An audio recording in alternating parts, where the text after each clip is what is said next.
Test, test, 1, 2, 3. Test, test, 3, 2, 1.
Yeah. How about now, David?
Oh, it's only because I had the mic muted over here, the stream out muted. I'll just leave it up just for a second or two. All right. Oh, it's only because I had the mic muted over here, the stream out muted. I'll just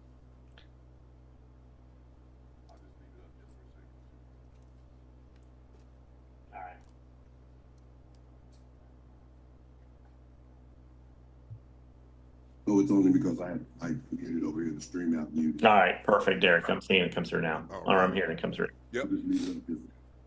Nice. Okay. Ready to go. All right. Guys, you guys are like way ahead of schedule. I think we need to make sure Jeff understands this on how easy things happen.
2, 1, and you are live.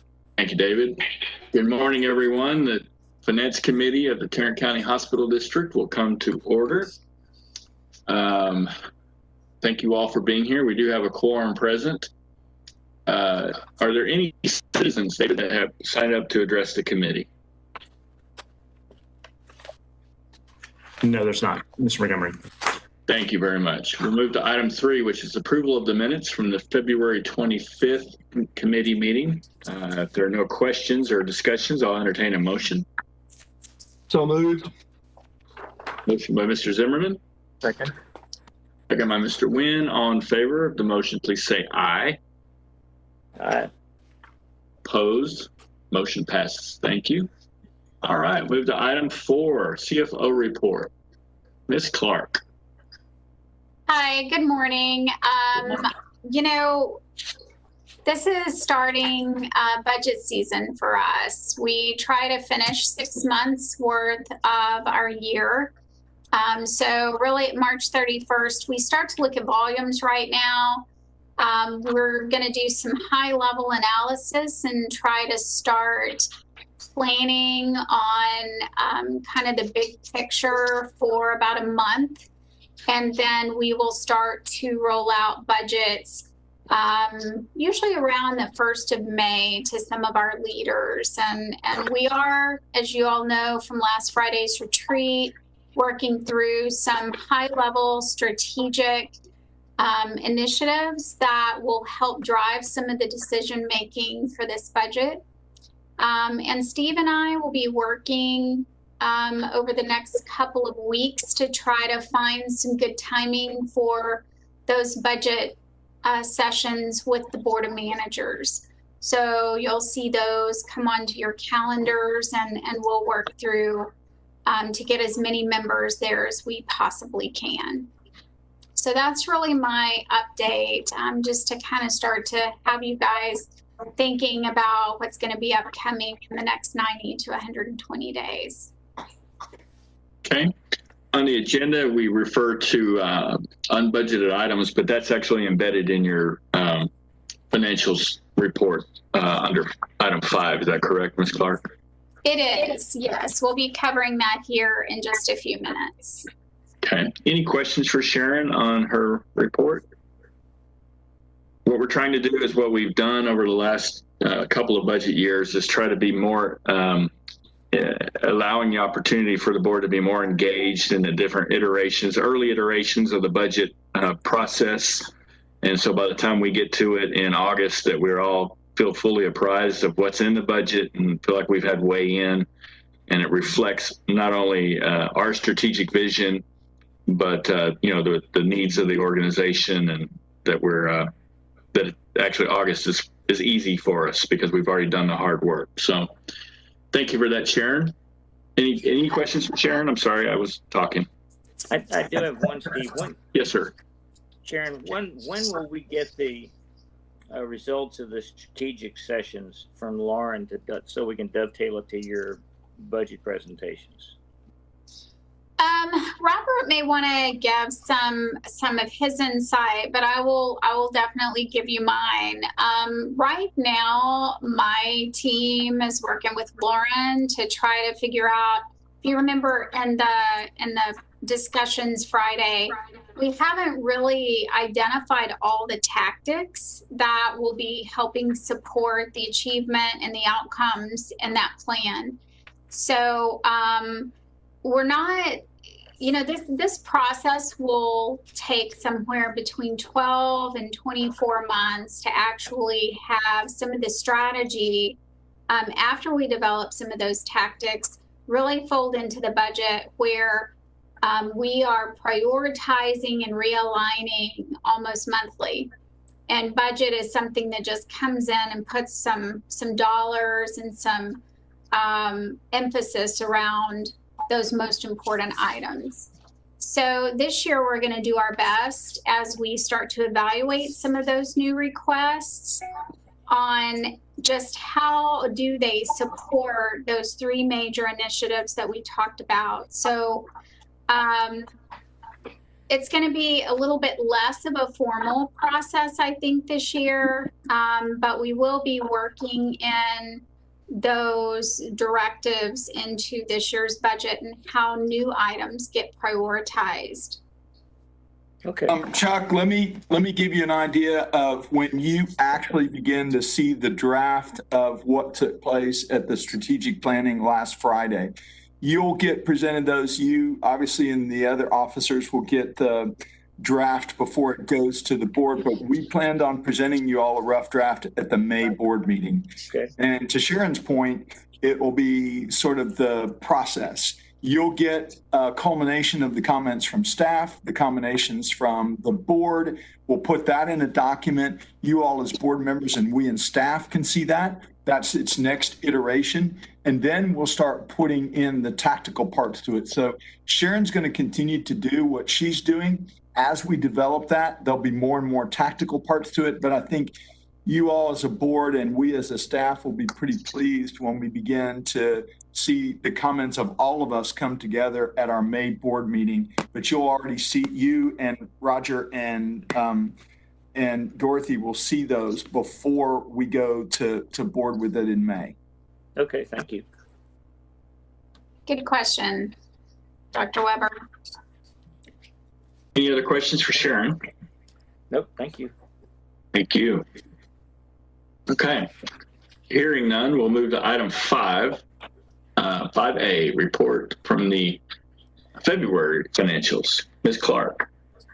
Yeah, so as we start to talk about February, we can go to the next slide. And as we go through volumes, please remember where Tarrant County was in February. It was the ice storm and the rolling power outages. You know, we knew about the ice storm and we did our best to plan for such, especially when I get to the clinic slides. But although we moved all of the Monday, Tuesday visits to telehealth, we did not anticipate the rolling outage and the impacts that would have. So we weren't even able to complete early in the week a lot of those scheduled telehealth visits, but we did our best to make those up before the end of the month. But keep in mind the volume impact that had. A lot of people stayed at home and didn't travel, rightly so. And we weren't really able to keep up some of the other scheduled alternative visits that we had planned for. So as you look at admissions, you'll notice that we're about 27% under our budget. We have been going under budget most of this year, but there's a significant dip in February from the first 4 months. Our patient days were also well under. Our case mix index continued to be very high, as you can see by the bottom left graph, and that was driving our overage and length of stay.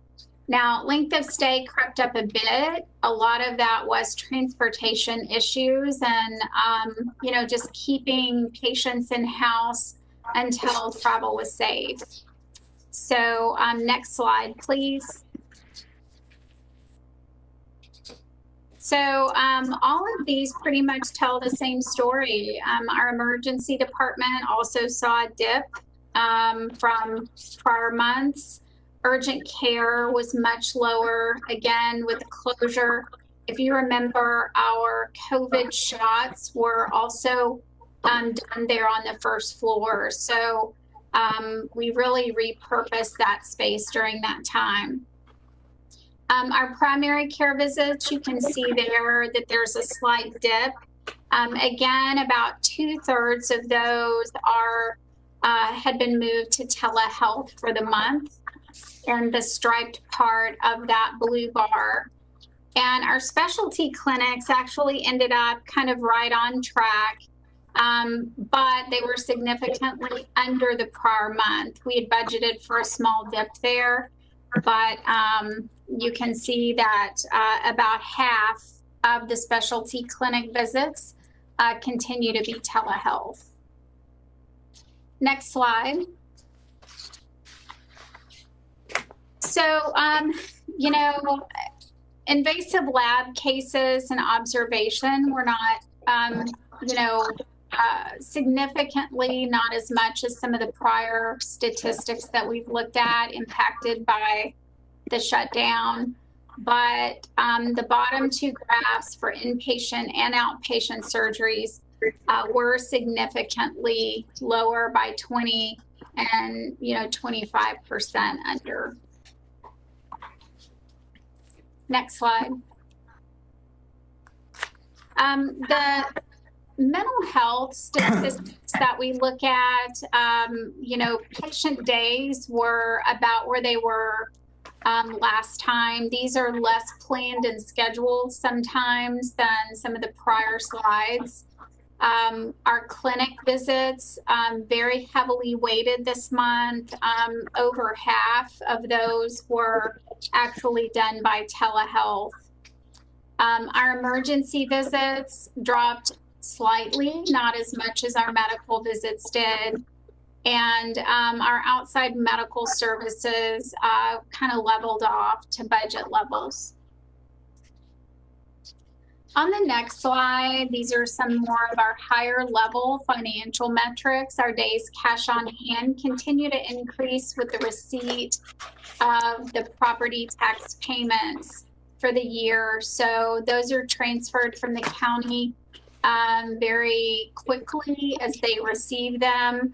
My anticipation is that for here on out throughout the rest of the fiscal year, it will follow the normal trend and continue to decrease slightly as we start to utilize those once-a-year funds.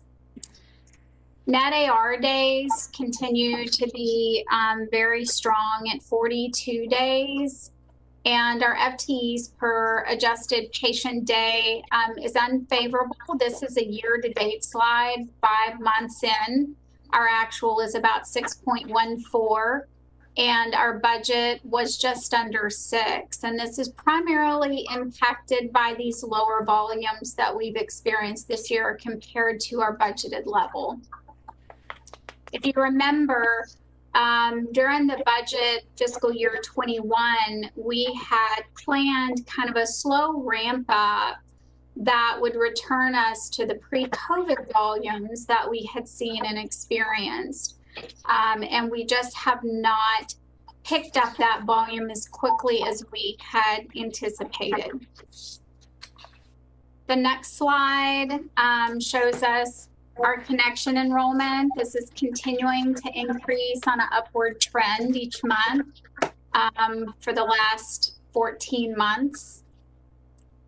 And on the next slide, you can see how our payer mix looks.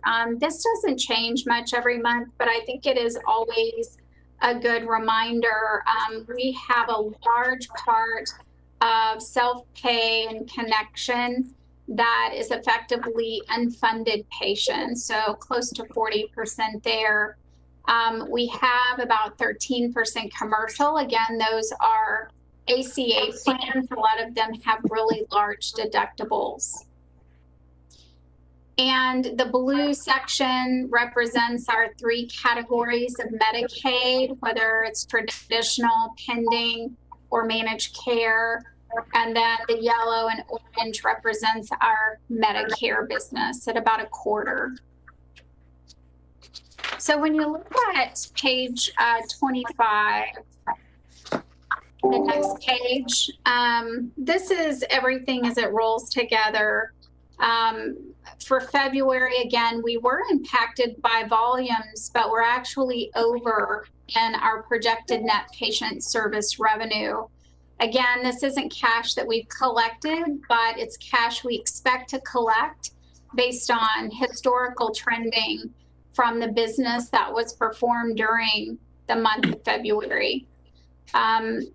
There's favorable variances. The largest is we continue to see a better payer mix than we had budgeted. During budget, once again, we had tried to anticipate for kind of the declined economy and that there would be more demand for services but we're really kind of maintaining the payer mix that we had experienced last year. Our CMI, as you saw on that first slide, is really high, and that impacts drastically how much we anticipate to receive from commercial payers as well as Medicare. And then we also were not confident that the states of emergency would continue to be extended. We are still receiving HRSA payments that were not budgeted for. So self-pay COVID patients are paid at kind of a Medicare rate. And then we also have some Medicaid premiums and Medicare premiums for COVID patients that we did not budget to continue. Sharon, I meant to ask you this the other day when we talked about this. So sorry to surprise you like this, but just to put it on your radar screen more than anything else. You know, I've been reading a lot about the American Rescue Plan funding coming to our community. I think the county itself is getting over $400 million.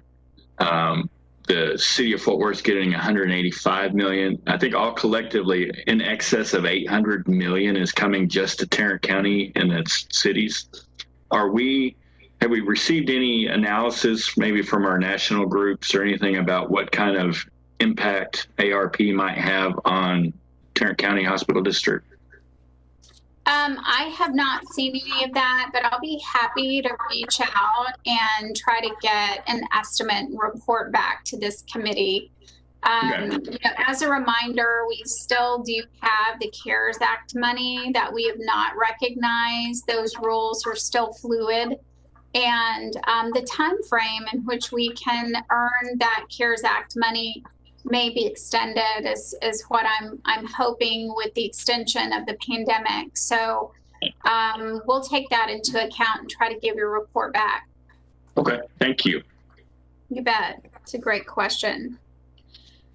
So there's a lot of things that are impacting favorably the top side of our income statement. About $3 million ahead of budget there. And then we've also had some savings overall in our salaries. You know, if you have lower volume, especially on the inpatient and clinical side, we do flex our staffing there. We've had some open positions, so that is offsetting those lower volumes. So overall, our income from operations is favorable to budget at just over $17 million. And then if you look year to date, much the same story. We are favorable to budget and right at $70 million. We have made the note at the bottom based on last month's discussion that, you know, what are we planning to do with this 20 million excess? And I'm going to talk about that on the next few slides. Thank you for the opportunity of allowing me to delay this discussion until we can kind of reorient ourselves as to where we are year to date. And, you know, a lot of the reasoning behind budgeting the $50 million so far is so that we can set JPS up in a good light and have more cash payment on some of these longer term bond initiative projects that have been identified over the last few years. So if we can go to the next slide. Are there any questions on the year to date before I start talking about some of the strategies that we're implementing this year that may not necessarily have been identified during our 21 budget process? I have a question for you, Sharon. Yes, sir. In your executive summary, about a third of the way down, it has other operating revenue below 13% below budget, primarily due to lower 340B retail pharmacy revenue related to manufacturers refusing to offer 340B. Can you sort of give me a hint of what that was, or? Yeah, so we have several programs that we talk about on the 340B. Some are related to our pharmacy that we operate here. none of that is really what we're talking about in that paragraph. 340B relates to our ability to obtain necessary outpatient drugs for our patients that have seen our physicians within our facility. And the benefit of that program is that because these unfunded patients have access to some of these manufacturer programs, we're able to provide more care and help offset what would be an operating loss for those patients. A second part of the 340B program that we implemented a couple of years ago is to partner with pharmacies, retail pharmacies in our community within Tarrant County that we can also access 340B. Again, our patients that have seen our physicians but may have filled their prescriptions with a partnering pharmacy such as Walgreens or CVS. So the second program is what's impacting right now. Now, I will tell you, Dr. Weber, with those decreased revenues that we planned because of the decreased volumes, and some of those volumes are related to lower volumes throughout our system. But we also have decreased expenses for those. So it's not, that is not impacting our bottom line at 100% of the lost revenue. So it is a program, it has revenue, expenses, and that's just kind of the gross impact of that revenue and the volume. We are continuing to work, you know, very closely with some of these manufacturers. Some drugs roll on and off, and some manufacturers still, you know, pay as planned.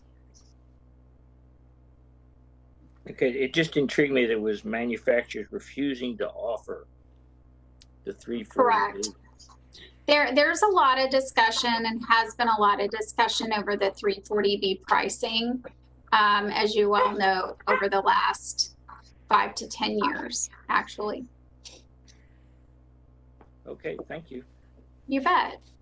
Any other questions that I can answer? So as we look at the income from the prior page, there are quite a few projects that we have had board approval for, and the bottom part of the page is those that we anticipate will be coming within the next few months. So what I did is at the top of the page, I've listed about $4.6 million of items that have already gone through the Board of Managers approval process that were noted as unbudgeted as we talk through those. Some of these are related to the condition of the facilities. Some of them have come up with strategic planning, and some of them were large contracts that were up for RFP that we decided either based on service level may not be the best value to continue with the incumbent.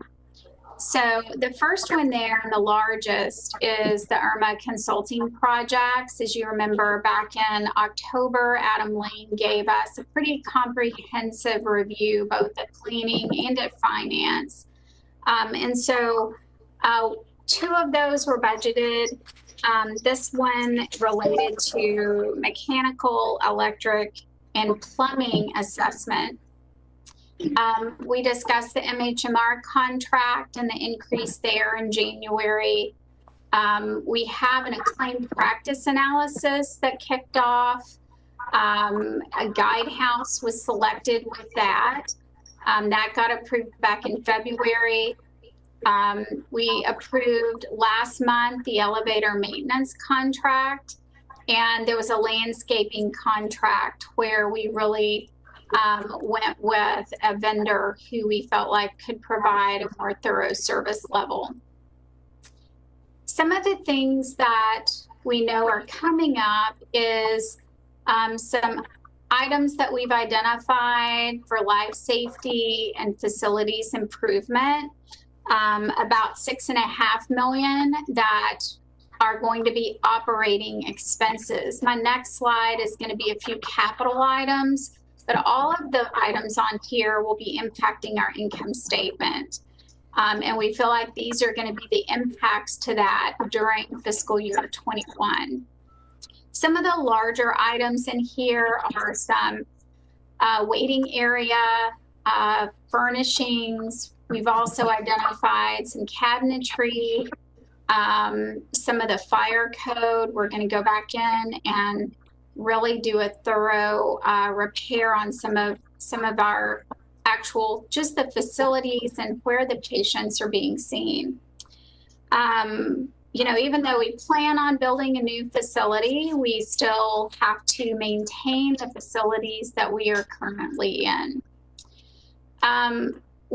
The next item here for Broadus on bond project planning, Adam is actually presenting to this committee later in the hour. Broadus is kind of a total of about $8 million. We feel like about 50% of this is going to be expenses, and about 50% of it will be able to actually capitalize as Broadus gets out of that conceptual planning and phasing into the actual design of each individual building. So you'll see Broadus again on the next page, but it's the same engagement. We have physician compensation plans. COVID really deserves a stop and look at how are we paying physicians and how do we devise a plan long-term that pulls everything together in that strategic plan that we've been reviewing. We have looked at the net cost of the Sheridan contract, so that is also on our list. And the Meadows Foundation is, again, one of a very same discussion around Broadus, although most of the Meadows Foundation expenses are going to be impacting an expense. There's a little bit of capital, but not near as much as the Broadus engagement. Meadows is also spanning over 2 years. So if you take my capital number and my expense number on this page and what Adam will be presenting to you shortly, remember that this is the 21 expense, and there's a little bit that also goes into fiscal year 22. Sharon, before you go on, let me, pardon my interruption. I'm going to temporarily hand the gavel off to Chairman Chuck Weber. I'll be back as soon as possible. Thank you. Thanks, Steve. Hey, Sharon, while you're breathing a second, remind me why we're buying the Sheridan contract out. The Sheridan contract allows us to have a continuity of providers and how, you know, we don't want a complete turnover. So we are negotiating with Sheridan to buy out providers' non-compete agreements so they can continue with the new anesthesia, which is a sound, the new anesthesia provider. And Diana Prachel will actually be talking about that contract here in just a minute. But that was budgeted. We knew that was going to happen, didn't it? Yeah, Trent, go ahead. I'm sorry, Sharon, go ahead.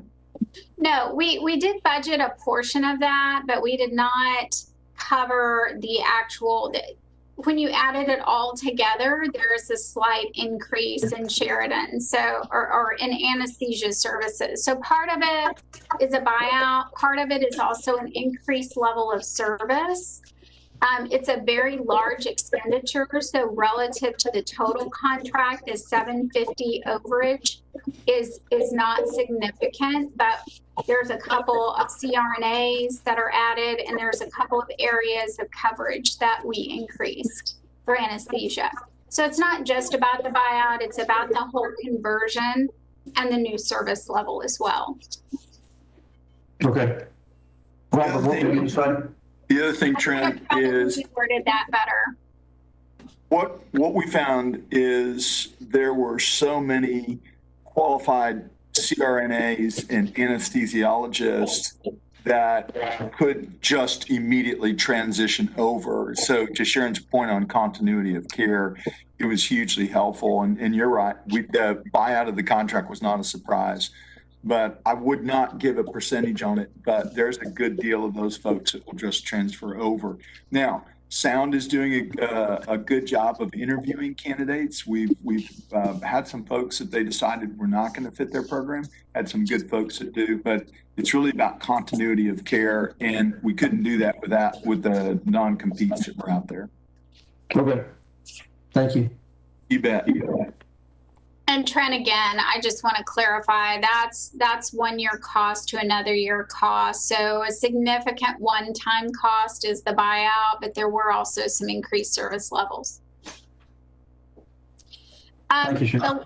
The last item on the list that you will be seeing some today is the consulting as we move through. You know, we did budget for this, but we have expanded that project. So it is a little bit more expensive than we had anticipated. And that has already started, as you saw last week. So if you add all that together, to date, I've identified about $18 million of unbudgeted operating expense. The good news is that our year-to-date February income statement that you just saw on the previous slide, we are over our operating target by about 21 million. Now, there are some timing issues that things we had planned that haven't kicked off. We are still, our goal is to still hit our year-end operating margin. And right now, I feel like with management from Karen and I and Robert, we're going to be able to hit that as long as we can maintain our current trending and just hit our monthly margin. Some of Trent's direction is to go in and do some of those IRMA assessments and really get in there and figure out what do we need to do to the current facilities for the next 5 years. So part of that was expense on the front page, and then part of those assessments, we were coming up with these plans on how do we implement some of the things that came out of the assessment. The largest is going to be about $2 million of facility and life safety updates. Some of those are expense on the bottom of the page prior, and some of these are going to be able to be capitalized. And then some of the other items are smaller. I'm not going to cover that. I think most of the other items are going to be under the capital requirement and approval of the Board of Managers, but these are all going to be in our capital budget. What we have committed to do is to say, you know, we weren't anticipating these items, but we're going to reprioritize what was approved in fiscal year 21 in our capital budget. And we're going to repurpose some of that and maybe do what we had planned to do this year in 22 so we can accomplish some of these priority items that we've identified. The bottom part, I do want to spend a minute with the committee. The Broadus and Meadows, as we start to really engage in these bond projects that have been identified for the last several years, we don't specifically have a budget, and that's why we're calling these unbudgeted items. As we start to work through these plans, we will bring back to you a vision that will allow me that these are budgeted, but we do know that they're related to bond projects. So for those items, I'd like, you know, we're capturing those, but I would like to earmark those for discussion later. But we plan to pay for that $4 million of capital, much like the operating expenses, out of our existing cash, not out of our planned capital. But as we get further through the initial planning, we'll be able to go back and reconsider those expenses for reimbursement. Are there any questions? Steve and I, as we talk through this is going to be a couple of new slides in my monthly presentation. As you do approvals, we're going to be shifting some of those up. I may redo the format based on some comments today, but I hope you find this information useful. So Sharon, one question, and I think I understand. I want to make sure that I do. As we go back one slide, please. Yeah, thank you. As we consider reimbursement resolutions for capital expenditures that are bond eligible, I want to make sure that we always differentiate in those reimbursement resolutions what portion of these projects are actually projects that were approved in the bond program versus capital projects that were not initially considered in the bond program. And the reason I say that is I think we need to be very careful about mixing these projects together so that what Blue Ribbon and the bond committee came up with don't become mixed in with how JPS makes its own independent decisions relative to capital budgeting. And so while problematic and I know difficult, I think it's important that we continue to differentiate those really carefully and that our reimbursement resolutions reflect that. Does that make sense? It does, and we are keenly aware of where monies will be pulled from. Adam and I were talking about yesterday that, you know, the pool of the 1.2 billion and exactly the projects that are going to be identified as we roll forward. Thank you very much. Thank you for that comment. Sharon, when you talk about reprioritizing the capital projects, when those capital projects were brought to the board at last budget session, you already had prioritized them as those items that needed to be addressed this fiscal year. So now, if we're going to reprioritize again, then are we pulling some items that we said were not priority before that we're saying now are of a greater priority than what we have on the list? And so then what happens to those items that maybe were a 3 or a 4 and have dropped down to a 5 or a 6? Or now are we jeopardizing the facility at a greater position than we had before? So let me give you a little kind of budget 101 session on how we prioritize capital as we go through budget. We've had these discussions, but I don't want you to think that we're postponing something critical for something that could be deferred to 2022. Your first question is what's going to happen to the projects that are getting repurposed? They're going to be at the top of the 2022 list, right? And as hard as we try to plan for capital, there are sometimes what we think are going to be a priority or what we think we're going to be able to implement and move forward with, or what we think is a great solution. And when we get to the RFP standpoint or the programming standpoint, we have to take a step back and say, you know what? I don't think we need $1 million for this project. I think we need to go with a different vendor. It might be less expensive. We may consider a new project that's was more problematic than we originally thought, and we might say, you know what, we're not ready to move forward with that initiative yet. So I don't feel like, and from a prioritization standpoint, regulatory and life safety are always the first priority, but those don't take up our entire capital budget that we allocate each year.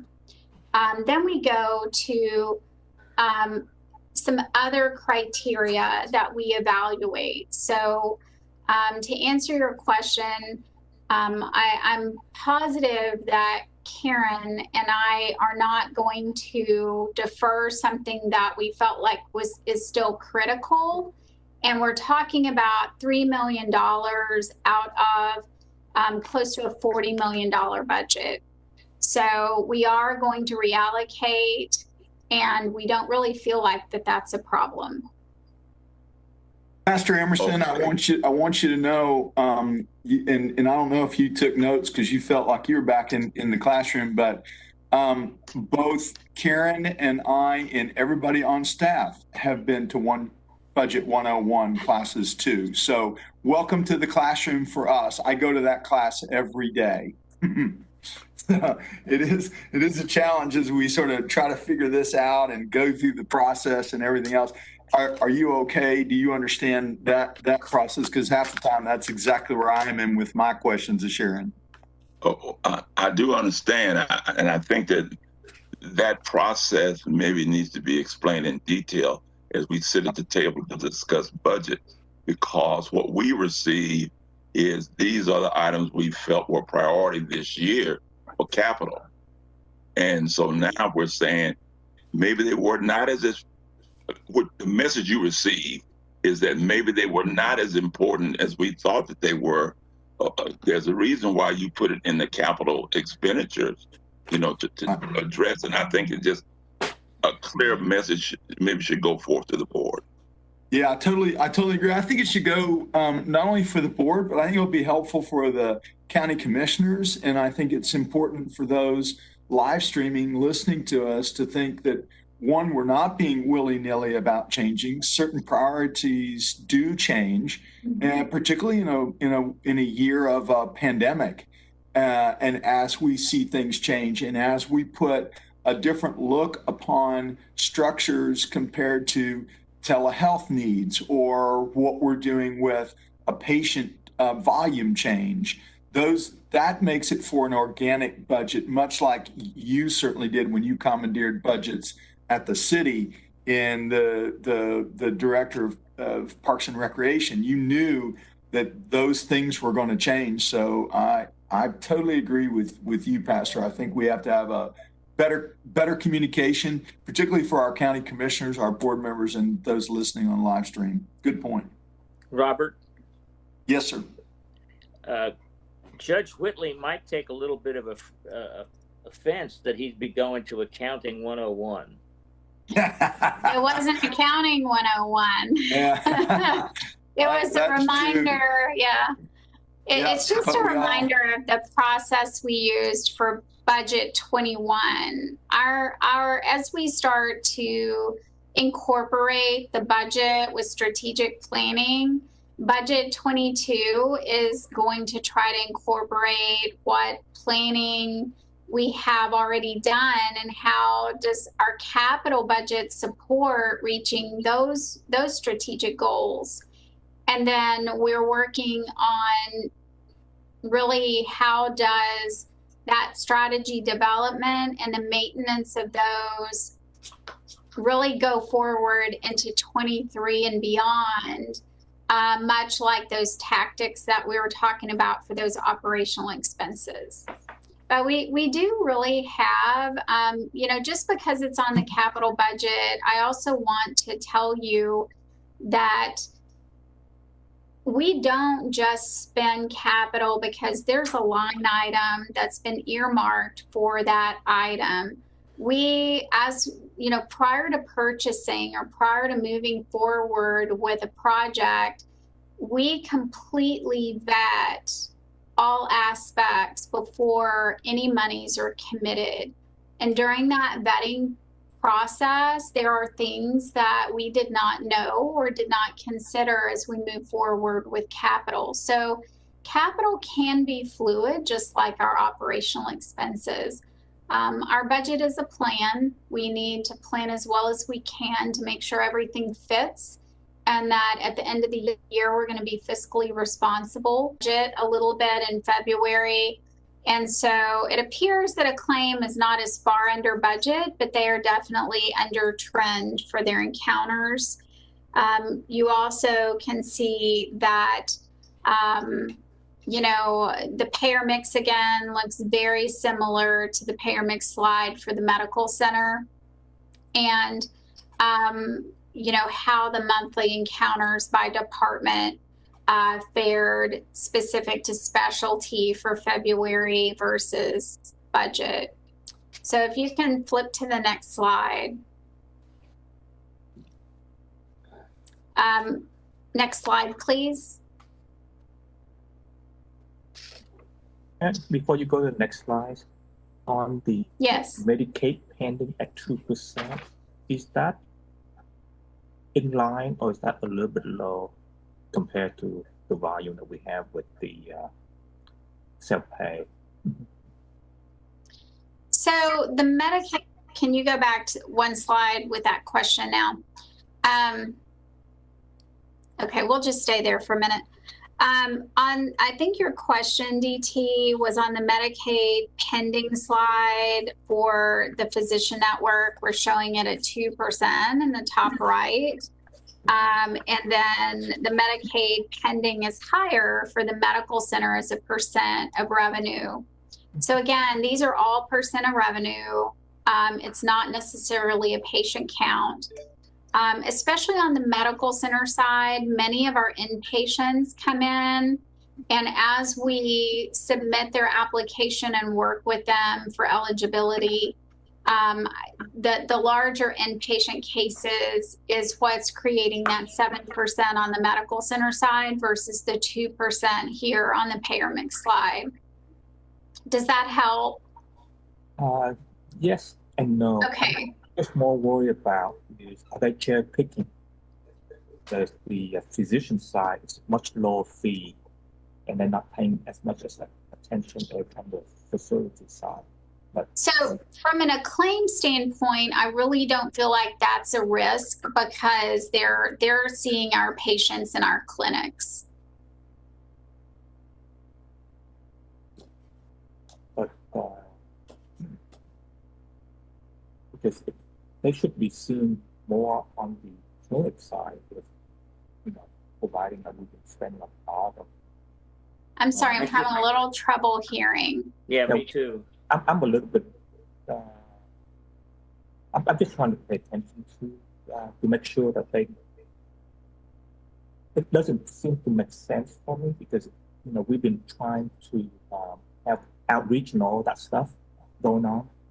But the volume should go up. I'm just want to make sure that they're not cherry picking and not paying attention to a smaller clinic. Because usually people go through physician first before they hit the hospital side. I still couldn't understand the question. The Medicaid pending is based on the ability for them to convert and take a percentage of the conversion to get people eligible for Medicaid. And since the claim on the claim side is a lot smaller, I'm just afraid people are not paying attention to convert them. They cherry picking because they can do a lot of work, but very little yield from the split revenue standpoint.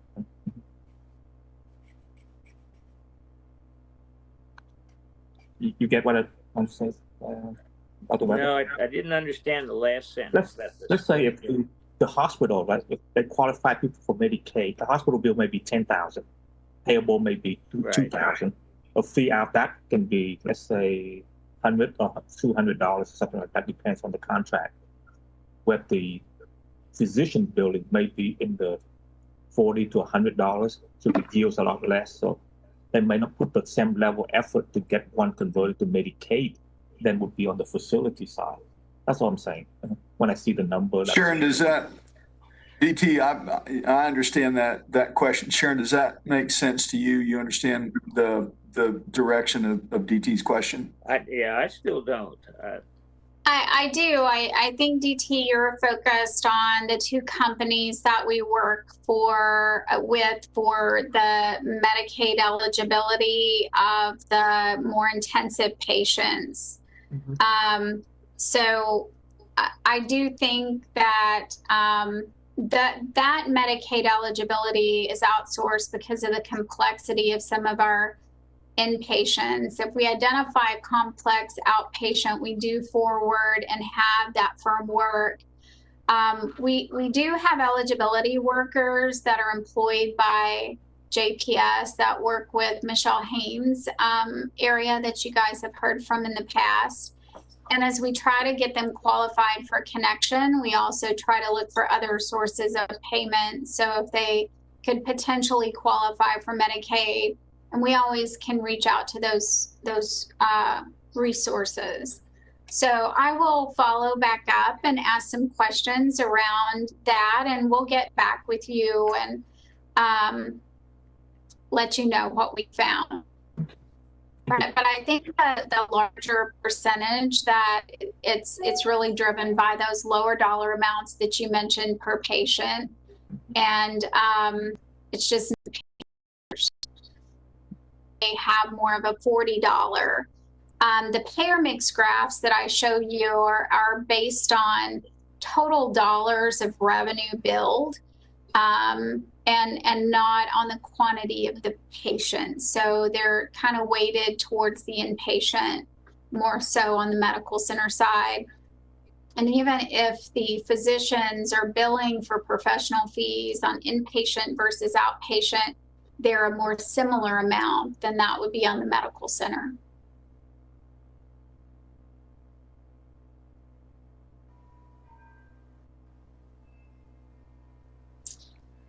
If you want to go ahead and flip to the Acclaim income statement, Acclaim again had a favorable month compared to their budget, $3.6 million operating margin.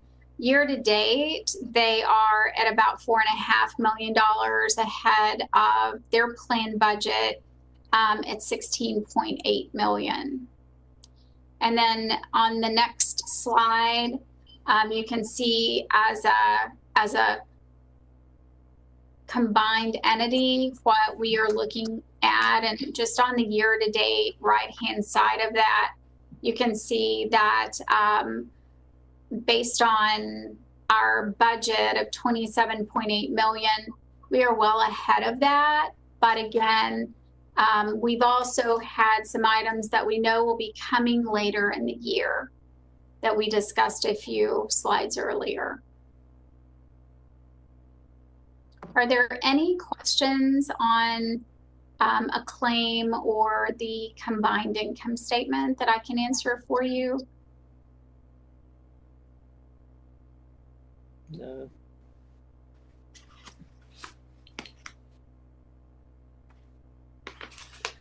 Okay. Hey, Sharon, I wanted to finish your financial report before I ask this question, but you know, a lot of our customers, our city customers, have begun to get their true ups on their electric bill after Snowmageddon.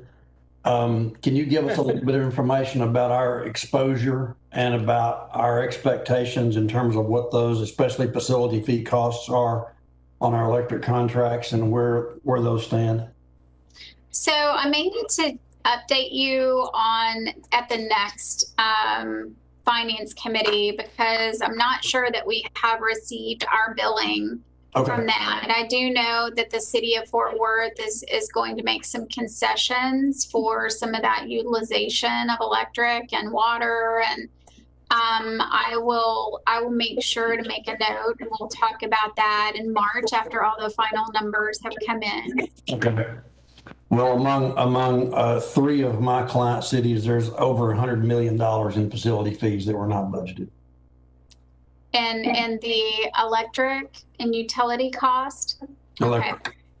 Electric. We'll bring that back to you. I'll kind of break that out for you in a separate discussion. Thank you. You bet. Anybody else have any questions, comments for Sharon? If not, I'd entertain a motion to approve the unaudited financial report Move for for approval. February 2021. Was that DT, move approval? Yes, sir. Is there a second? Dorothy, I'll second it. Dorothy, second. Any discussion? All in favor, please say aye. Aye. Those opposed say no. Motion passes. Next one, Sharon, I think you're up again. I am. This. B. Yeah. So item B is with it's a two-part motion that I'm looking for today. One is an exception to bid, and excuse me. The second is the approval for purchasing 11 additional wound vac pumps. Currently, we own 12 of these wound vac pumps. And the reason that I'm presenting a wound vac pump is because this is something that we are renting currently, which rolls up through supply chain. And we are attempting to start to increase our fleet to decrease those rental expenses. So we own 12 of the KCI, and we've been renting an additional 16 or so. As you could well imagine, there are highs and there are lows on any given day, but we feel like 11 additional ones is kind of a sweet spot. We may be presenting another 4 to 5 of these in the 22 capital budget after we see how this fleet works for us. But another reason for the sole source exception is because not only does KCI offer some special features, but it's really a training and safety are that all of our wound vacs are similar in the same model manufacturer. So those are just under $300,000. And again, this is a capital purchase. Comments, questions for Sharon, anybody? Make a motion to approve this, Trent. All right. Is there a second? Zim second. Tim, second. Any further discussion? Thank you. All in favor, please say aye. Those opposed say no. Motion passes. And that is a two-part motion. That's right. Okay. Okay, looks like Diana. Letter C. Good morning. I am here asking for approval for a professional service agreement contract between Sound Anesthesia and the Acclaimed Physician Group. The initial year cost is about $18.9 million, and the cost over 3 years is $55.6 with some incremental increases for management costs. The contract has been approved by the Acclaimed Executive Committee. Just for a little detail, this was a competitive bid process. There were 7 respondents.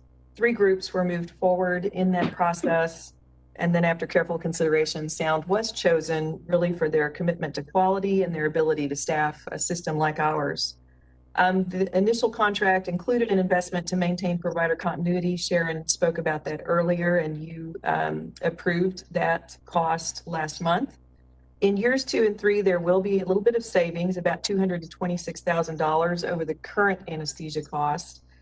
We did put a cap on recruitment locums expenses of $100,000 per contract year in this contract. We have a 150-day out clause with written notice after the first 18 months, and of course, if there is cause, the contract we can move out of that contract sooner.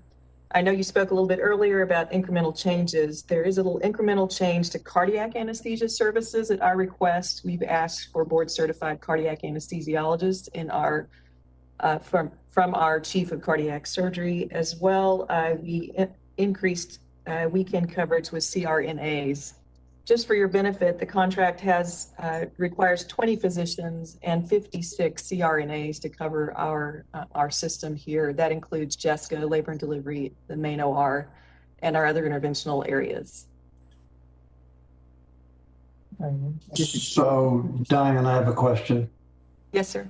What is and I guess this is a policy question, but what is our current policy when it comes to taking these projects, these groups back out for RFP? Is it like our accounting contract for our auditors that says we're going to do it every 5 years, or is it every 3 years, or is it the end of every term, or what's our current policy regarding when and whom are exposed to having to go back out for RFPs?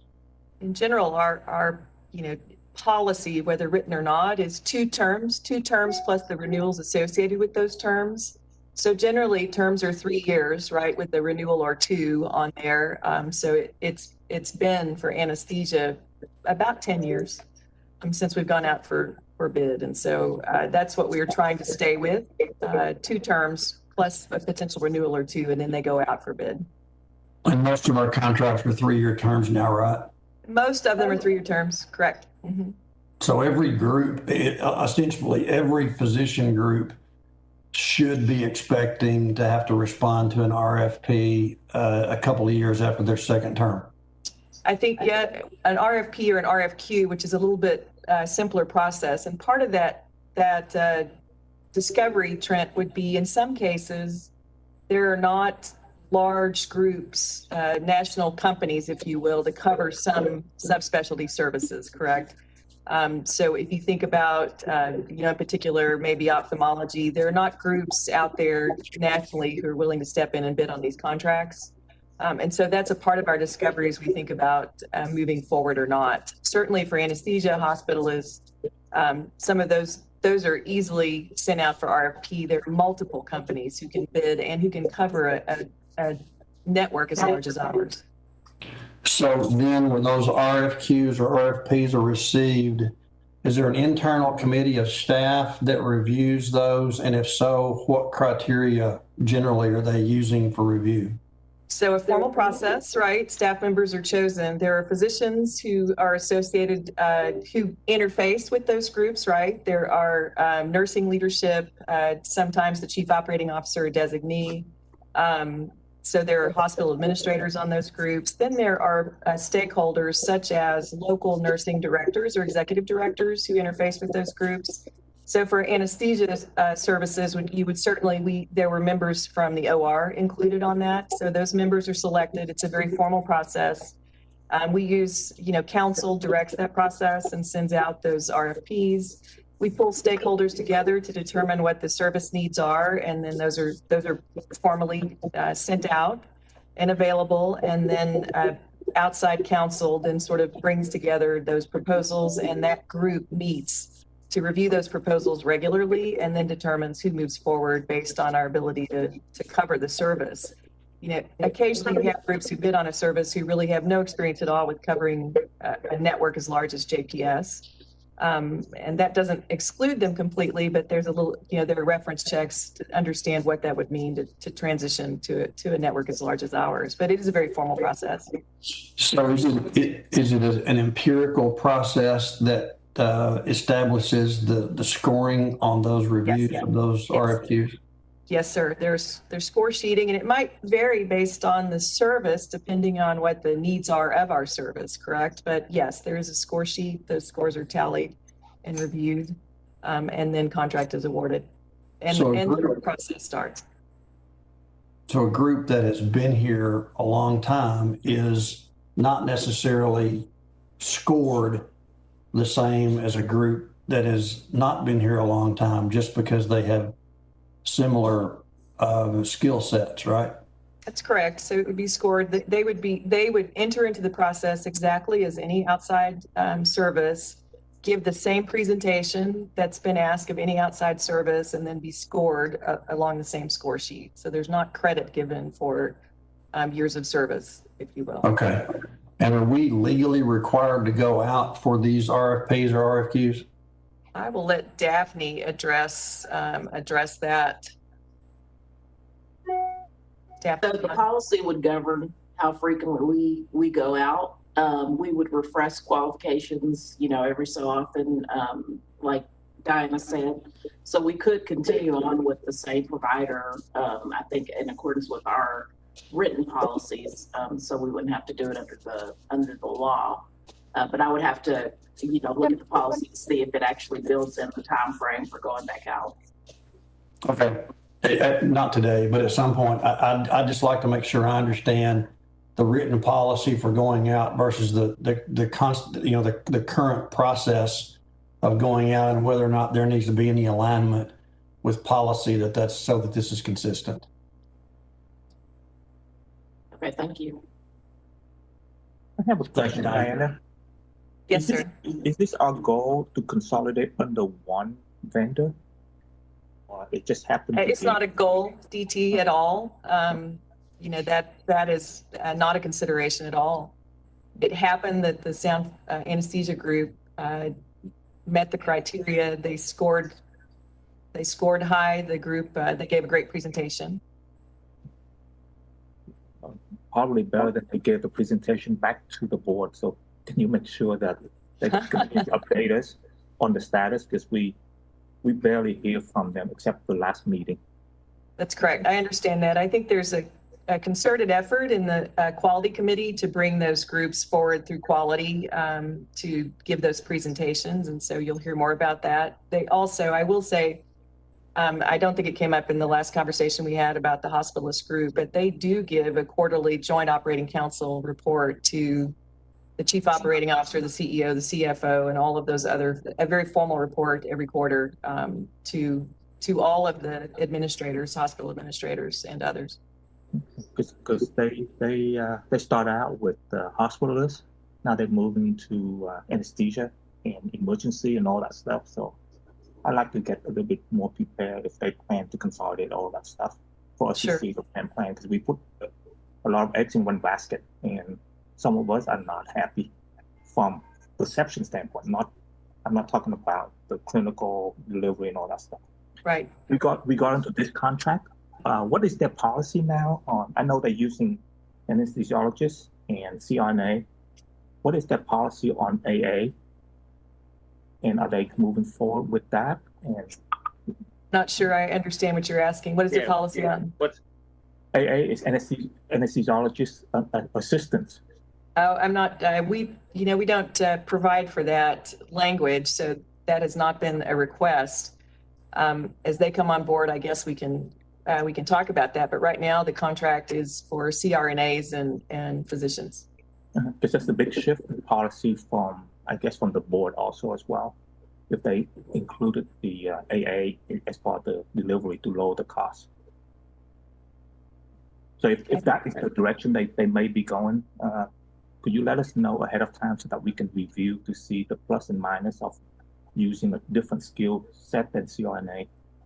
Yes, I will bring that back to you. What is AA again? It's not the alcohol. No, I'm just kidding. Right. It's anesthesiologist assistants. It's a 2-year program rather than CRNA as a nurse, and then you go for subspecialty. Gotcha. Okay. Any questions, comments for Diana from anybody? If not, then I'd entertain a motion that we approve the professional service agreement between Sound Physician Anesthesiology and Acclaimed Physician Group. This is Dorothy. Move approval. Is there a second? Trent, I'll second. Trent seconds. Discussion. All in favor, please say aye. Aye. Those opposed say no. Thing. Here you know, motion passes. Next one I have is, thanks, Diana, is did we DT, did you Dina? Huh? On the last motion, Dr. Weber, did DT abstain from that? Yes. Okay. Thank you. I didn't hear that. Okay, thank you. Just trying to record the minutes. Okay, Ms. Dina. Good morning. Good morning. I'm requesting approval from the board for a purchase agreement that is outside of our Vizient GPO with the life science sales. It's for $261,577. That is in our approved budget. This agreement will result in a cost avoidance of $10,062. Just a reminder, this is part of the already approved RFP for the 4 vendors that I introduced at our last meeting. Thank you. Discussion, comments for Dina? I heard some noise. I don't know if I don't hear any comments. If not, entertain a motion for approval with the agreement for Integra Life Sciences and Tarrant County Hospital District. Move approval. Second. Is that a second, DT? Second. All righty. Thank you. Any further discussion? All in favor, please say aye. Aye. Those opposed say no. Not hearing any no's, motion passes. Next one I have is Laura Burnside. Hello, good morning, everyone. Thank you for having me here today. I honestly can't think of anything scarier than being in a medical setting when you don't speak the language. So today I'm asking for approval for 2 related contracts. Both provide language service interpretation to serve the community of Tarrant County. Both of these contracts are 3-year terms with a 1-year optional renewal. The first contract is between Tarrant County Hospital District and Stratus Video, LLC.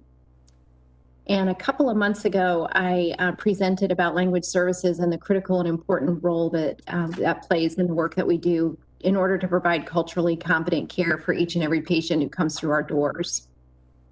Over the years, we've seen an increase in the volume of interpretations and translations, as well as the number of languages that we interpret. So right now, we're due about 7 million minutes a year in interpretive services.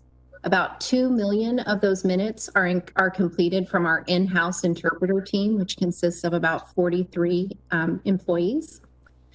And then the other minutes are outsourced. Stratus has been a vendor for JPS over the past years, and it provides our clinicians and our patients with video remote interpreters. Stratus provides tablets that we distribute to every clinic in every area of the hospital, and our caregivers can pull up the language needed, and a live interpreter is available for those interpretive services. This selection was the result of an RFP. There were 9 respondents. Stratus was selected due to the cost of service, which was a decrease in cost by about 6%, the number of languages that they support, which is about 120. They also offer tablets to all of JPS at no additional charge. There's a flat rate for services, regardless of day, time, or language, and we are only charged for the services that are used. Stratus has been serving JPS and provided excellent service to us over the years. So I would ask for your approval of this contract, please. Comments for Laura? Hearing none. I have a question. Yes. This BT. Go ahead. Laura, so there's a 2 million here. How much is it for the 43 people that we use for translation combined? What is the cost of their service? Uh-huh. I would have to get you the specifics, DT, of what their salaries are. Typically, though, our employees are about half the cost of our outsourced volume per hour. Mm-hmm. But I could certainly get that and bring that back to you. Yeah, I'd like to see what's the total cost for the whole service. That way we can have a better picture of how much are we spending. Yeah. Care and the impact of it. I know the impact of it, but we'd like to see what that all entail. Absolutely. One of the things that we have done as well is created a qualified bilingual assistance program at the hospital. We have about 149 employees who have participated in that program. So we do, outside of even the language services team, we have 149 people who have been internally certified as being able to medically interpret for our patients as well. So that does help with the offset of the cost. Any other thoughts, DT? No, I'm just wondering how much all that total cost is for language translation type thing. I think it's pretty cool you started the school with 100 and some odd people already in it. They do a great job on that team. very, very pleased and honored to work beside them. Provide a great service. No, I think it's great. Well, then, if I may, I'd entertain a motion for approval and a second for the contract with Stratus Video. Move for approval. Second, Who's that? Who's the second? That? Steve? Oh, there you go. Okay. All in favor, please say aye. Aye. Those opposed, say no. Motion passes. Laura, you want to say Sure. anything else about item F? I will move to the second contract if that's okay with you. Sure. And that contract is with Tarrant County Hospital District and Language Line. This was also part of our RFP process. Again, 9 respondents for this as well. Language Line is selected as our secondary vendor, and they provide over-the-phone interpretive services as well as legal interpretation, which is used often in behavioral health. Language Line provides about 200 languages, again, a flat rate for service, and they have been providing secondary support for JPS for the last several years as well with excellent service. This is over-the-phone interpretation only as a supplement to the video remote interpretation. So I would ask for your approval of that contract as well. Steve, you want to handle it? What is the difference between this one and the last one? I know the other one's video. And yes. How do we determine which one? Yes, one provides video remote interpretation. One provides only over the phone. There are an extended number of languages that are available for the over the phone interpretation. And it's a backup system for us so that in the event we do have an interpretation need and there is not an in-house available interpreter, which is always first line. Second line is generally speaking video because that's you can at least see the interpreter so you can interpret and the patient so you can interpret body language and those types of things. And it's important to note that our interpreters actually provide a cultural bridge for our caregiver and the patient. So that video piece is really important. However, in the event that that is not available or there is a preferred method for over the phone only, we have offered these 2 services simultaneously over the course of time, certainly that I've been at JPS, and it seems to work very, very well for our care team. And Language Line also provides legal aspects of interpretation, and so we find that to be well utilized in our behavioral health area mostly. Is there a chance that we have to charge twice for the same call? Because if they call the video and they can't answer, can't help them, we're still being charged for that and then switch to the other side, or how does that work? No, we are only charged for the services that we use from both of these companies. So only the interpretation minutes that we are utilizing from caregiver to patient is what's actually billed. Well, how would they know? Because that's just more education. If they call in and they speak their language, how would they know? The video people know that it's their language, or you have to go on the phone call? Oh, if I'm understanding you correctly, DT, we actually do provide lists of languages for what's available for video, for in-house video, and then also the Language Line. And so in-house, we offer, 9 or 10 different languages that are available from our interpreters. Obviously, the goal is to keep that in-house, but in the event that that's not available for any reason, typically speaking, our caregivers prefer the video. Mm-hmm. There are 120 languages available there. In the event that it's a very less common dialect or less common language, the Language Line helps us bridge that gap. Okay, so let me put some example here. Say if I call in, mm-hmm. Not call in, but the provider, like the provider said, I need help in this particular language. They call in the video, the call center for the video, mm-hmm. and the call center will say they have people online or not online. That's and if they don't have that language, we're not being charged for that. It'll be automatically the second phone call. That's correct. Do they know how to transfer or link that to the phone line, or does the doctor have to hang up and call again? Yes, they would have to hang up and call into the language line. So they would hang up, they would call the video line. If they said we don't have that available, they would hang up that call and then they would place a phone call over the phone to the Is there language a line. way we could work with them for a smoother transfer? Because doctor's time is very limited and it can be dropped and it can be very frustrating for the patient. And Sure. if we identify them for long-term contract, is there a coordination there that we can work with them to make that smoother? We can certainly look at that and see what options are available. They're two separate contracts, but they do work in partnership with one another. And oftentimes what happens if there is a very, a less common language or less common dialect, we can actually schedule those so that we try to preserve the time for the physician or the provider who's giving care to the patient. But we continue to look at ways to smooth this out and streamline it for sure, because it is a constant moving target, especially as we continue to increase in number of languages and in the volume.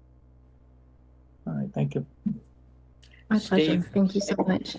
Steve, it's all yours, and I want to let you know that we would be adjourning by now except for DT's questions. Thanks, DT. Thank you, Mr. Chairman. I appreciate your help. Sorry for my absence. So Laura, thank you for that. Pleasure. Any other questions for Laura? I think that's the early warning for my chairman to remove me from the finance committee. All in favor of the motion? All in favor of DT's motion? No, I'm kidding. Is that all it takes? Is that all it takes? You can't make the motion on yourself. Sorry, it doesn't work that way. Any other questions for Laura? Move for approval. We have a motion by Mr. Nguyen. Do I hear a second? Sim, second. Second by Mr. Zimmerman. All in favor of the motion, please say aye. Aye. Aye. Opposed? Motion passes. Thank you, Laura. Thank you very much. Alex. Yes, sir. Mr. Chairman. Yes, sir. Mr. Chairman, before Alex comes, because I'm going to have to step off from the meeting, if I can just make a comment on an item before I leave, is that possible? Yes, sir. We're going to vote on the contract with Broadus and with Levis, the services for Levis and Broadus. I just want to say, I'm just going to ask, and this is really kind of for Alex. I've already talked to Trent, and I've already had a conversation with Robert in reference to this. I'm not totally comfortable with a contractor vendor who says, I'm not in compliance, but I'm going to work to be in compliance when they've already done services or work for us and knew that this was coming up. And the kind of money we are paying them, I would just think that we would emphasize and direct that you knew it was coming or you were going to apply, that you would make some effort to be in compliance with our diversity policy. And I'm just kind of concerned about that. That's $700,000. You could have done something to be better prepared, I think, than what we are. So I just want to share that. I won't be here when you vote on that. Thank you, Ralph. Appreciate those comments. May I add a quick comment to what Reverend Emerson was talking about? Yes, sir. I think it's important to look for diversity and all that stuff, but it's also more important when they when they form a relationship with the interest going there, that, you know, having a diversity is one thing, but having them at the seat of the table is totally different. I've seen so many interviews that we did. They brought in to qualify for that check mark, but then the person show up did not have nor have any effect from perception only, that they are actually at the seat of the table. They just want to fulfill the requirements. So I just want to just make that sound, make that comment. Mm-hmm. It's kind of, as a minority, it's a little bit insulting to take another minority in, but without having a seat at the table. Understood. Thank you for those comments. Okay. We'll move on to item G. Alex, you have the floor. Good morning and thank you. I come to you today requesting approval of amendments to a services agreement between Prudential Retirement Insurance and Annuity Company, Cherry County Hospital District. It is zero cost over the 3-year term. This is a fee that is paid by employees. Starts in 30 minutes. Background noise, I'm not sure. Everyone can make sure they're muted while Alex is presenting. Thank you. The overall fee, again, is paid by employees. In working out this contract and these amendments, we were able to receive a fee reduction of almost 8%, 7.7%. Prudential Retirement Insurance and Annuity Company has served in this capacity as our retirement record keeper for the past 4 years. This original contract went to bid. We had 8 respondents, and we selected based on value, best pricing, and best customer service. So in doing this new agreement, it will take us to years 5, 6, and 7 with Prudential as our retirement record keeper. They have provided great efficiency. They have provided excellent customer service. They have provided ease of use by our employees. And again, I will point out that this is an excluded category as far as diversity, equity, and inclusion is concerned. However, even though this is an excluded category, our partner in Prudential has already made it very clear that they will have 15% minority participation in this contract. Alex, let me ask you a question on the fee.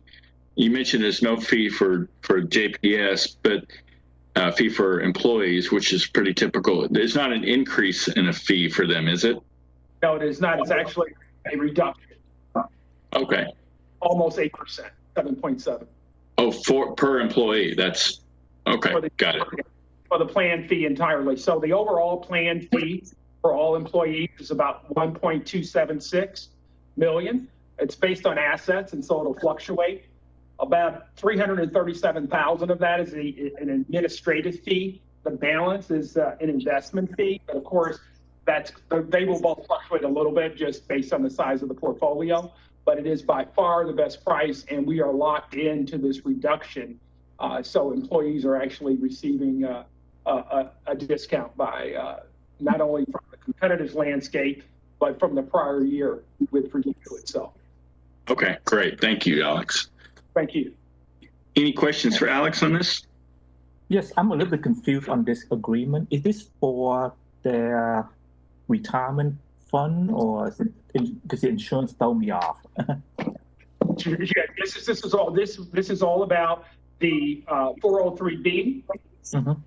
and the 457, the 457B, and the 401A plan. And they the one managing it, or the That's employee? right. Can the employee trade also as well, or how does that work? Yeah, so we help select some. So by committee, right? They will have certain funds available, and the employees can select the funds they choose to participate in. Okay. Do they have separate fee to reduce the fee for the employees? Like, for instance, if they trade it on stock different than bond, and sometimes bond you only trade one, so you don't take the total asset fee and charge the employee for that. Do they have a breakdown into a smaller segment of what they trade? The trades are categories. I can certainly ask them about that specific question and get back to you. Great question. Thank you. Yeah, because without that, the fee for the employee, they don't know that, but it can be passed on very big if their fee is on the total asset that they manage. Right. It may not be good for the employee. So I'm not sure if I'm ready to vote on that until I see that. Okay. Any other questions for Alex? Do you need this signed today, or could it wait so you can get the answers for DET's question?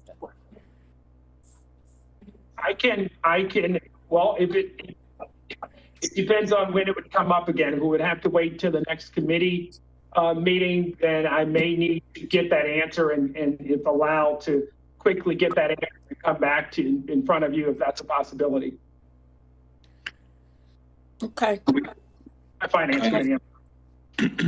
And I'm happy to do it either way you want, Dorothy, or what makes everybody comfortable. We could pass it on to the board for the next board meeting if the chairman is amenable to that. And just have it voted on there. We could pull it at that point, yeah, because he had time to get back to us before then, or by then. Would that be acceptable to you, Chairman Weber? And Dr. Weber, you are muted at this time, so you'll have to unmute. Yes, Steve, that'd be fine. We'll put it on the agenda. Okay. Alex, would that work for you guys? It's going to have to go to the full board anyway, so.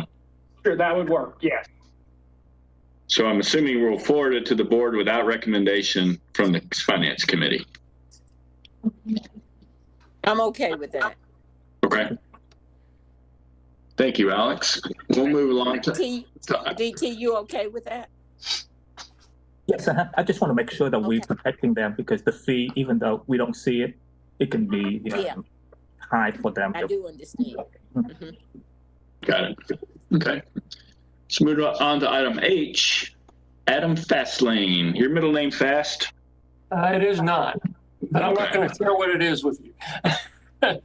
All right. So first, good morning, everyone. Before I start, just something for Trent. In speaking with Atmos, we understand that they are not going to waive their monthly imbalance fees or their containment over pull fees, and they're with the regulators now. So we expect both Encore and Atmos to come to us with billing. It has not hit yet, but when it does, we will inform everyone. So I just wanted to be sure you're sitting down. Yeah, I know. Yeah, but what are you talking about there, Trent and Adam? These are as a result of the snowstorm and the power outages and the blackouts. Every electric contract in the state was turned upside down. Oh, okay. And as a result of it, JPS is going to be impacted as well, and not just on the gas side, but on the electric side too. So the state is elected not to step in and deal with the facility fee issue and all the stuff that goes along with that. So there's millions of dollars that are having to be spent right now that organizations didn't budget for. And I just want to know what our total liability is when we're done. Right. Okay, so I'm going to proceed with the Broadus-Levis contract as well as the Meadows contract. I know members of the board feel like this has come to them several times, and it has. We brought this before the planning committee, both of these contracts for approval of the scope and the firms. They've gone through to the board of managers for consent agenda for approval of the same. Now this is ratification of the contracts themselves. I would like to talk about both of them inclusively, as the proposal by all of the RFP firms were inclusive of behavioral health programming. What we have done is essentially change the proposal that Broadus-Levis has put forward and accelerated their process. They proposed 9 months and $3.9 million. Quite a bit of that was in program management and a few other associated components. We have accelerated their entire cadre of offerings in order to break ground just about this time next year on a number of projects.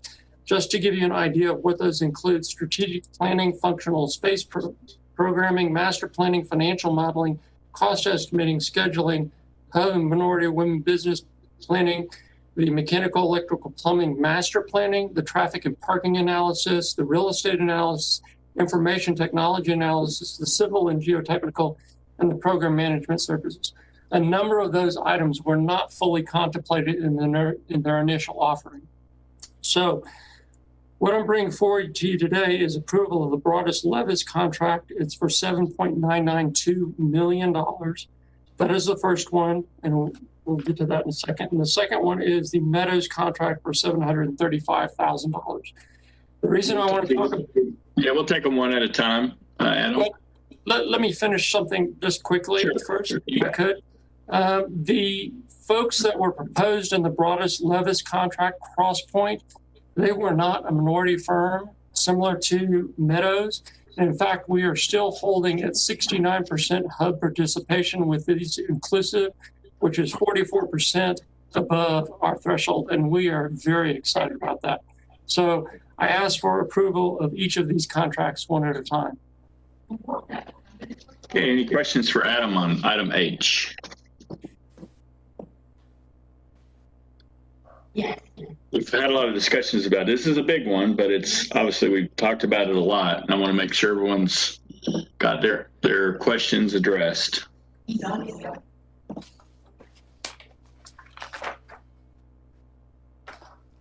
Okay.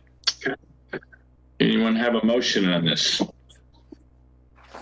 We both with the comment from Robert Emerson earlier and my comment also as well. Okay. Was there a motion embedded in that, DT? Motion. I have a motion. Do I hear a second? I'll second it. We have a motion and a second. All in favor of the motion, please say aye. Aye. Aye. Opposed? Reverend Emerson still on the call? Okay. Motion passes. We'll move on to item I. Adam, go ahead and give us a quick rundown on that one. Okay, so this is for the Meadows contract for behavioral health programming only from the demographic standpoint. This is not architectural space programming. Meadows currently has a relationship with JPS. They are working on our anti-ligature projects, and they are nothing short of exceptional. They are incredibly inclusive, and in fact, the broadest folks that were the minority participants are in fact in those meetings with us. They were in a meeting yesterday. They will be next week. This has a 30-day out, and this is, as Sharon said, an operating expense for the predominant majority of this contract. A little bit is capital that will roll in and be reclassed as we start building buildings. Okay. Any questions for Adam? Okay, I'll entertain a motion on item I. Motion by DT Wynn. Second. Second by Dorothy Debose. All in favor of the motion, please say aye. Aye. Aye. Opposed? Motion passes. Thank you, Adam. Item J, please. Item J is a capital contract between Southwest Elevator and Tarrant County to modernize elevators 19, 20, and 21. $990,000 was approved by the board for capital expenditures for elevators this year. This memorializes that. The contract is a little bit over, and we are reclassing some funds that are unspent to cover that at $1,019,700. This is, again, for elevators 19, 20, and 21. Those are in the emergency services building, which you would know on the corner of Allen and Main. And that is the extent of that. Okay. Any questions for Adam? Adam, this is Dorothy. Yes, ma'am. When I'm looking at their subcontracting, is this all that is available for that company, or this is all that they will allocate? I think this is all that's available. You know, elevator companies are very strange animals in that all of their technicians are locked up in a union, and that they are very protective of that union and their fees, and they do not let anyone else in. And this is very common in this industry. And it's unfortunate, but it is what it is. Okay. All right. Adam? And it doesn't make any of us happy. Adam, this is DT. How do they come up with, $1,019,700? Because normally I would round it down to 500 or 1 million exact or a little bit higher. So how does that work? It's their parts and labor. It's simply parts and labor, and they do it on a unit cost basis. And that's the number they gave us. It's kind of ridiculous, but it is what it is. Is there an opportunity to push back to a lower number, like We could certainly try, but I don't think we'd be very successful. All right, so I'm just curious. Thank you. Okay. Any other questions for Adam? I entertain a motion on item J. Motion to approve. Sorry, was that a motion, DT? Yes, sir. Motion to approve. Okay, thank you. Did I do it? And a second by Mr. Petty. All in favor, please say aye. Aye. Aye. Aye. Opposed? Motion passes. Thank you. Item K. DT, you know, every time now you clear your throat, Steve Montgomery is going to say, is that a motion? So you better be careful with how many times you clear your throat during this meeting. Thanks for giving my trick away there, Robert.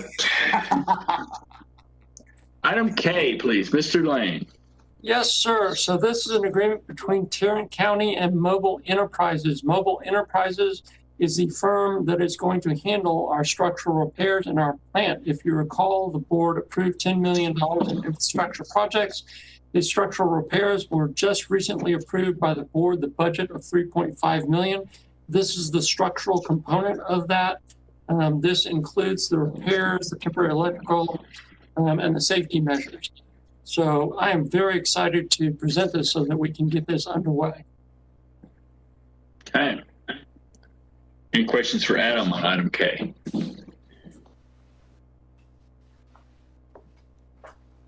Okay.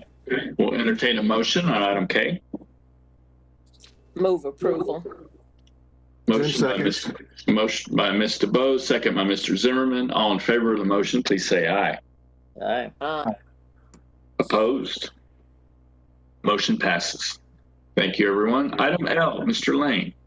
Item L is a professional services agreement. It's an addendum to our agreement with Tarrant County with HHS Environmental Services. This memorializes a number of supplemental billings that we have had that were budgeted for this year. It also collapses a separate contract into one uniform contract. What this does is provide facility services, EVS services for oncology infusion center and the ED expansion and the parking garages. Again, they are performing those services now, and that is budgeted.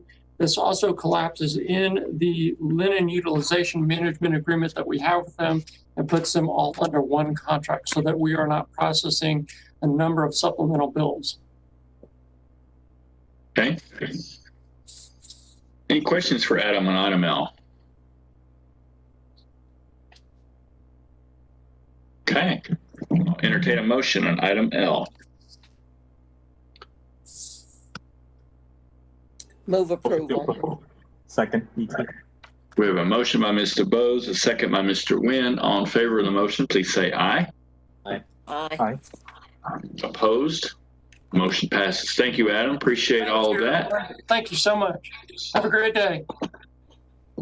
Item N, you're a breath of fresh air, Dr. Elliott. You're recognized on item N. I had about enough of that Adam Lane guy. I'm ready for you. Oh, awesome. Well, glad to see everyone. Thanks for having me. Good morning.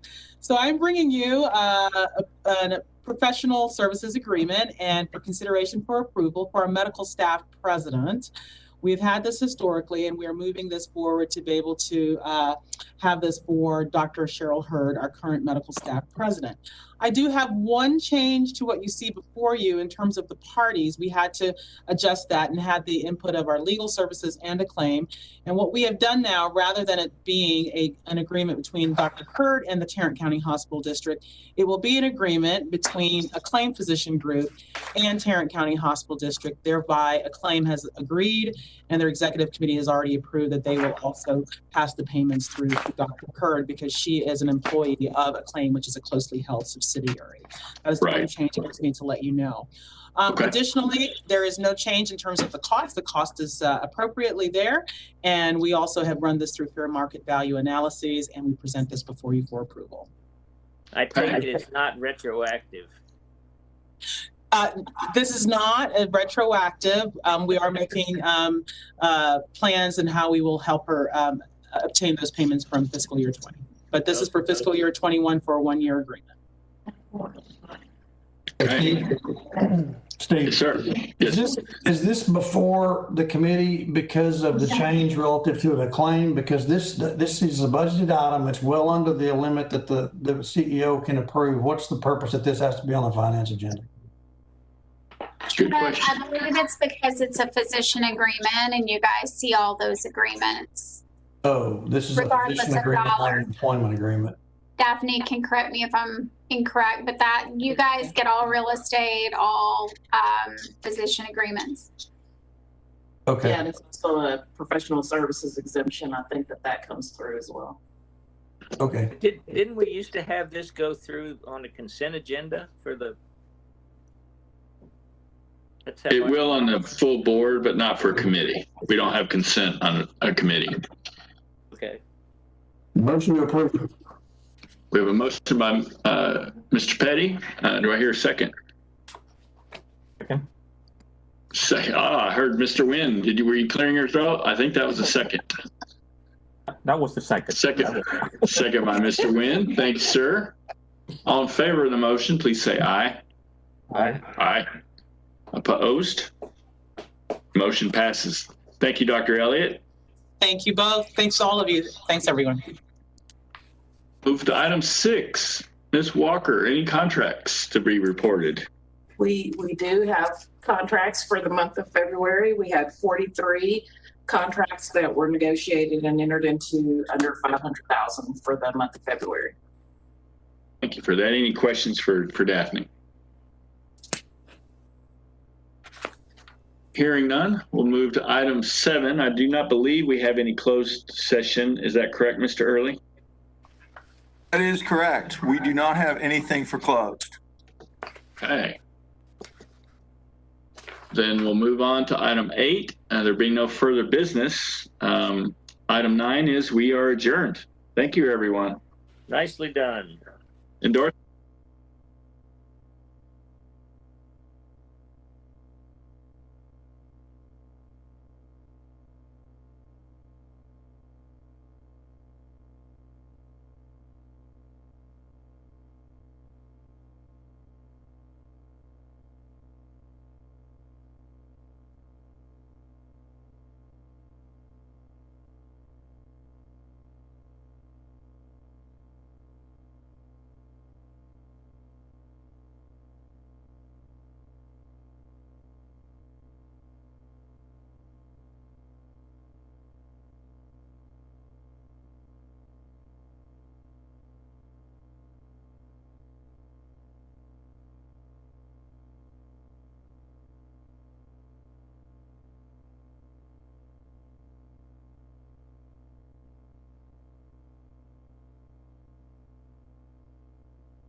afternoon, everyone. Let's go ahead and call to order the Human Resource Committee at 12 noon for March the 25th. Okay. We do not have any, do we have any citizens wishing to address the committee? No, ma'am. Okay, thanks. Our next item on the agenda is approval of our minutes. Are there any corrections to the minutes? I'll move approval. All right, it's been moved by Roger to approve the minutes. Is there a second? Zim, second. All right, thanks. Second by Zim. All those in favor of approving the minutes signify by saying aye. Aye. Aye. Opposed by nay. Okay, motion passes. Next on our agenda is, Alex, you want to have the new peer group review for the committee? Yes, ma'am. Good morning. Okay. Good morning, Ms. Debose. Good morning again, everyone. When we last met, I shared that we were engaging Pearl Meyer, our executive compensation consultant, to review our compensation peer group. Well, they completed that review. Yeah, all right, thank you. Thank you so much. You're welcome. Derek, could I have the slide deck up, please, for the peer group?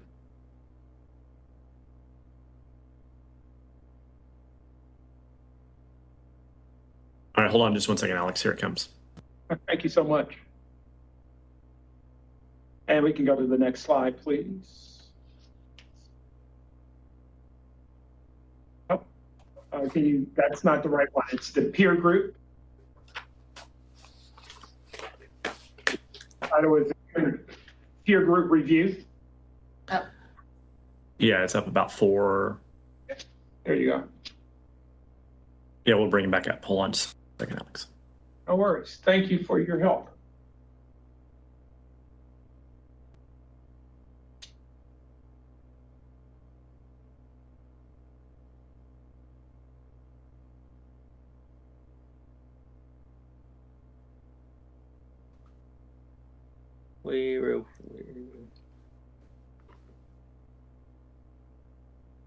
Well, as I'm waiting for the peer group slide to pop up, it is a slide that shares with you the prior peer group.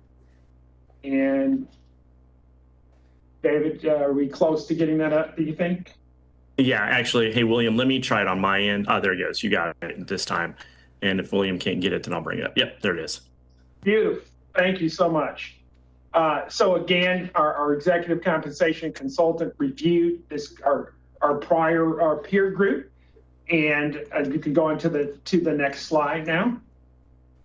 And we asked them to help us develop a new peer group, and the methodology they shared, as outlined on the slide, was they considered many factors, but some of the key factors they considered were the size and revenue of the organization, whether the hospital organization was based in an urban area, the complexity of the organization. Did they provide similar general medical and surgical services? Did they have elements of continuum of care? They also looked at case mix index. We can go to the next slide. And what Pearl Meyer presented to us was a new compensation peer group. And as you may be able to quickly note, that it has expanded. So we have approximately 34 peer group organizations versus the prior 25. Again, the methodology as outlined on slide 3 was very comprehensive. And you will notice that some of those key factors I spoke of are listed on that slide: total revenue, net patient revenue, market concentration, location. And just to note that 8 of our peer group hospitals are located in the state of Texas. And I heard the committee, I heard the board say that was important. I communicated that to Pearl Meyer. And I think they did a fantastic job of coming back and creating this new peer group. Are there any questions?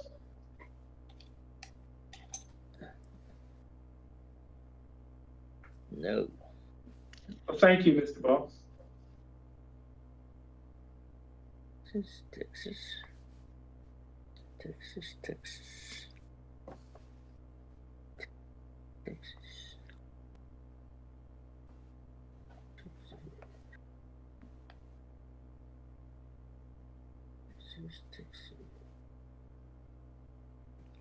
She's muted.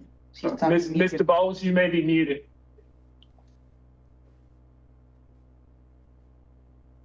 Sorry, I was just saying, remember that we talked at the last HR meeting on the peer group. I'm happy to see that they added the market concentration because, and then it showed us how we compare in this whole group. And so I like that. So thanks, Alex. Okay.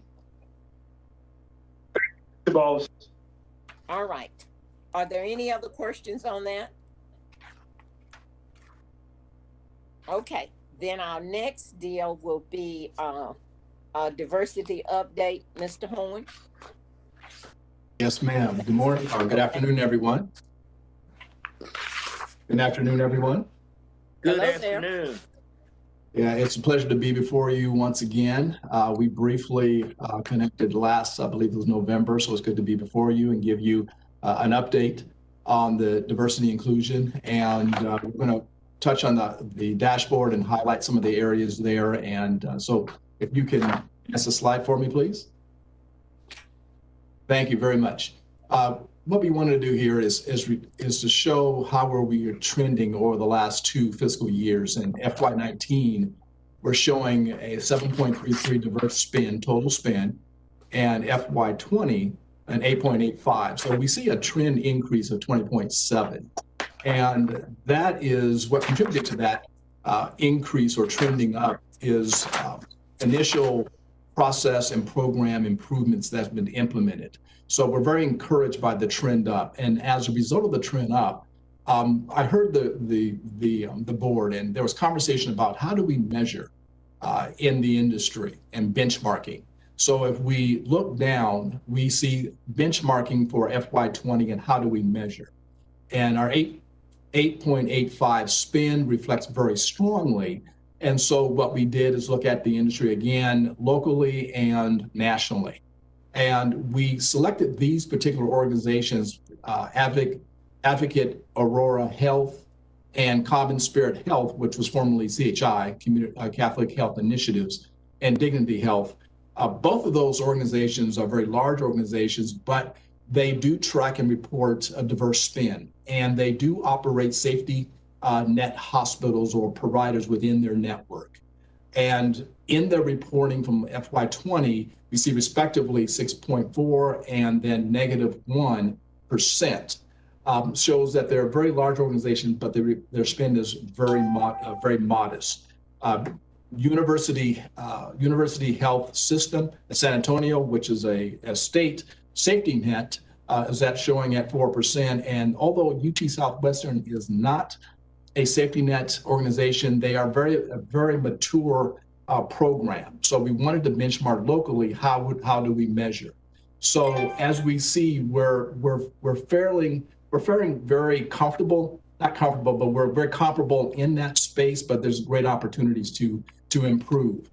And in addition to that, we are the benchmarking is continuing. We are benchmarking with Parkland and other healthcare systems nationally and locally. So I will be able to report further benchmarking and best practices in our next reporting period. Any questions with that portion? Yeah, Charles, I'd like to know, do they have any standards established for their institution, or that's just what they do? You know, I'm sorry.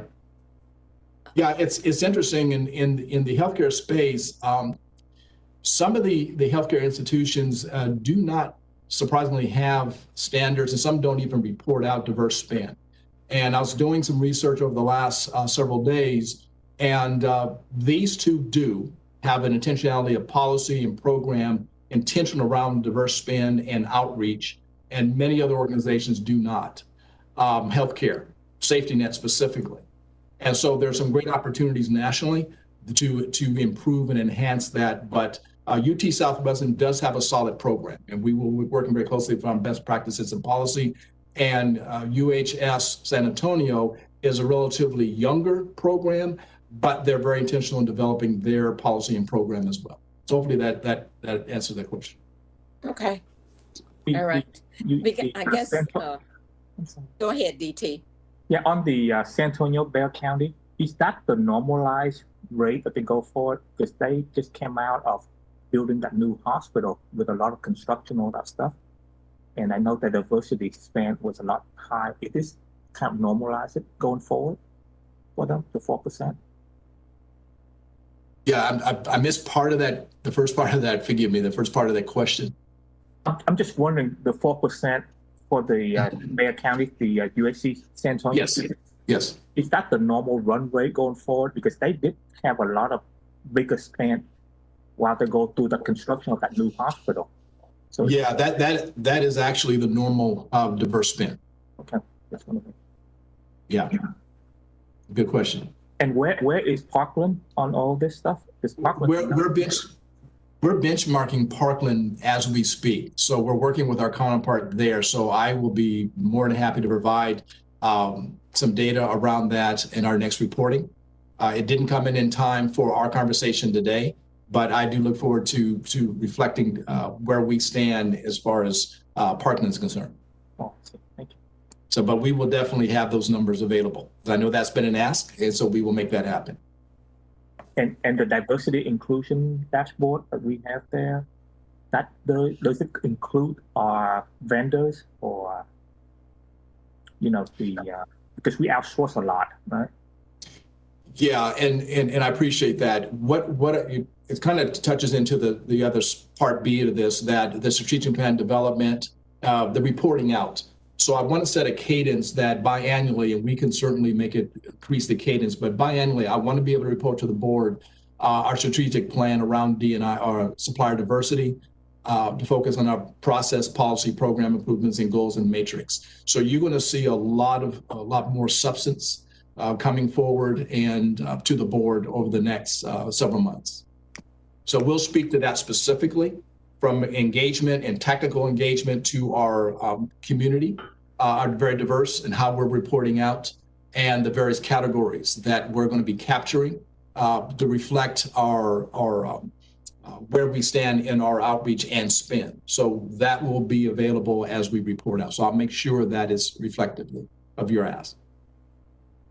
Is it hard, you know, when we, let's say if we have a vendor that, you know, check all the box for diversity, do we take all that dollar as diversity, or the percentage of diversity they have within what we spend, and take a percentage of that and put it into for measure here?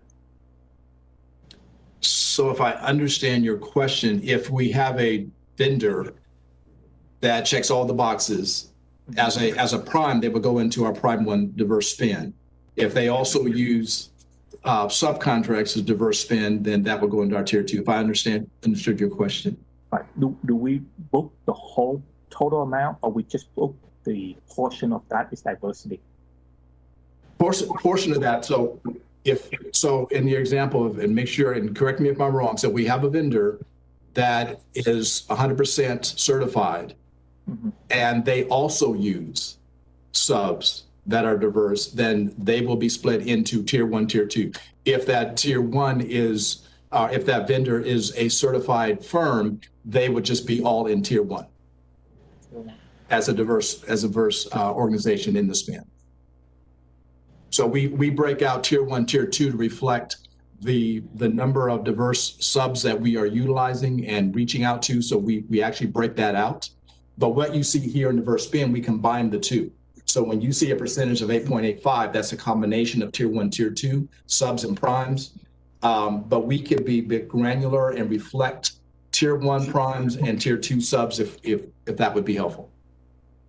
Remind me again, for diversity, we're looking at not just the the color of our skin, but we're looking at women's and veterans and all that stuff also as well, right? Yes, yes. And in our process, in our program development, we will actually be capturing data, veteran disabled, LGBTQ, male, female, ethnicity. So we will be very reflective in our capturing of data moving forward. So the dashboard you will then see moving forward will reflect that.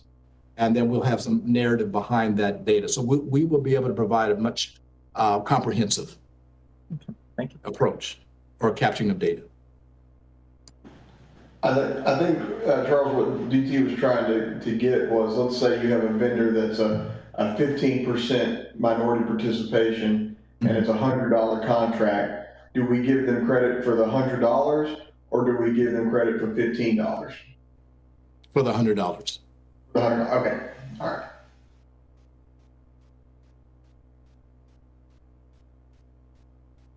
Can we keep track of both, or is it too much to do? So that way we could see if they're making any traction or going reverse or stuff like that over the years. Okay, good. And forgive me, I'm just having difficulty picking up what you're saying. I'm sorry. Is there any way we can track it if it's not too much trouble to say they're at 15% and then a year later or when they renew that contract, they're at 20% or they drop down to 12% type thing so that we can see where they move in the right direction? Yes, sir. We will be able to track that.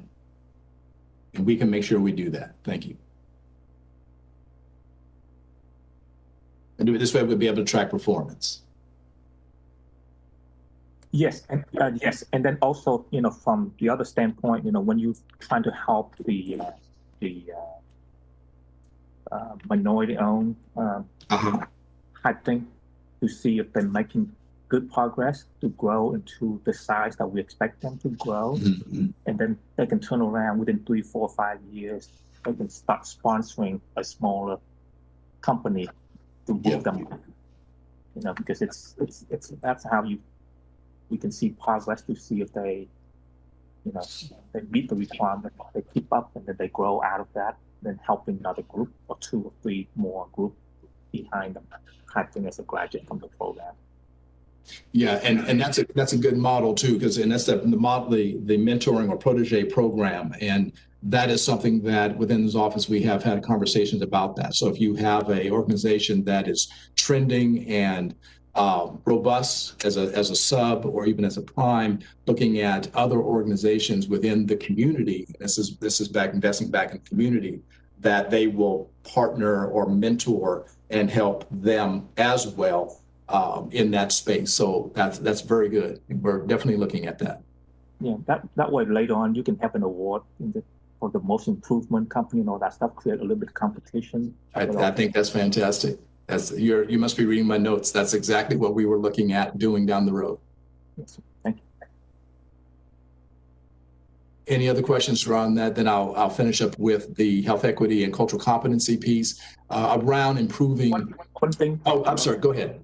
Sorry. One thing that I really like from the Dallas area, they partner up with SMU to award top 50 or top 100 private companies that making the most improvement and all that stuff.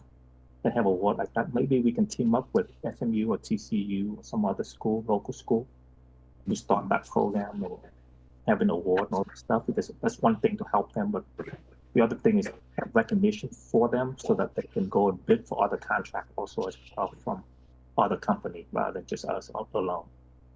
Yeah.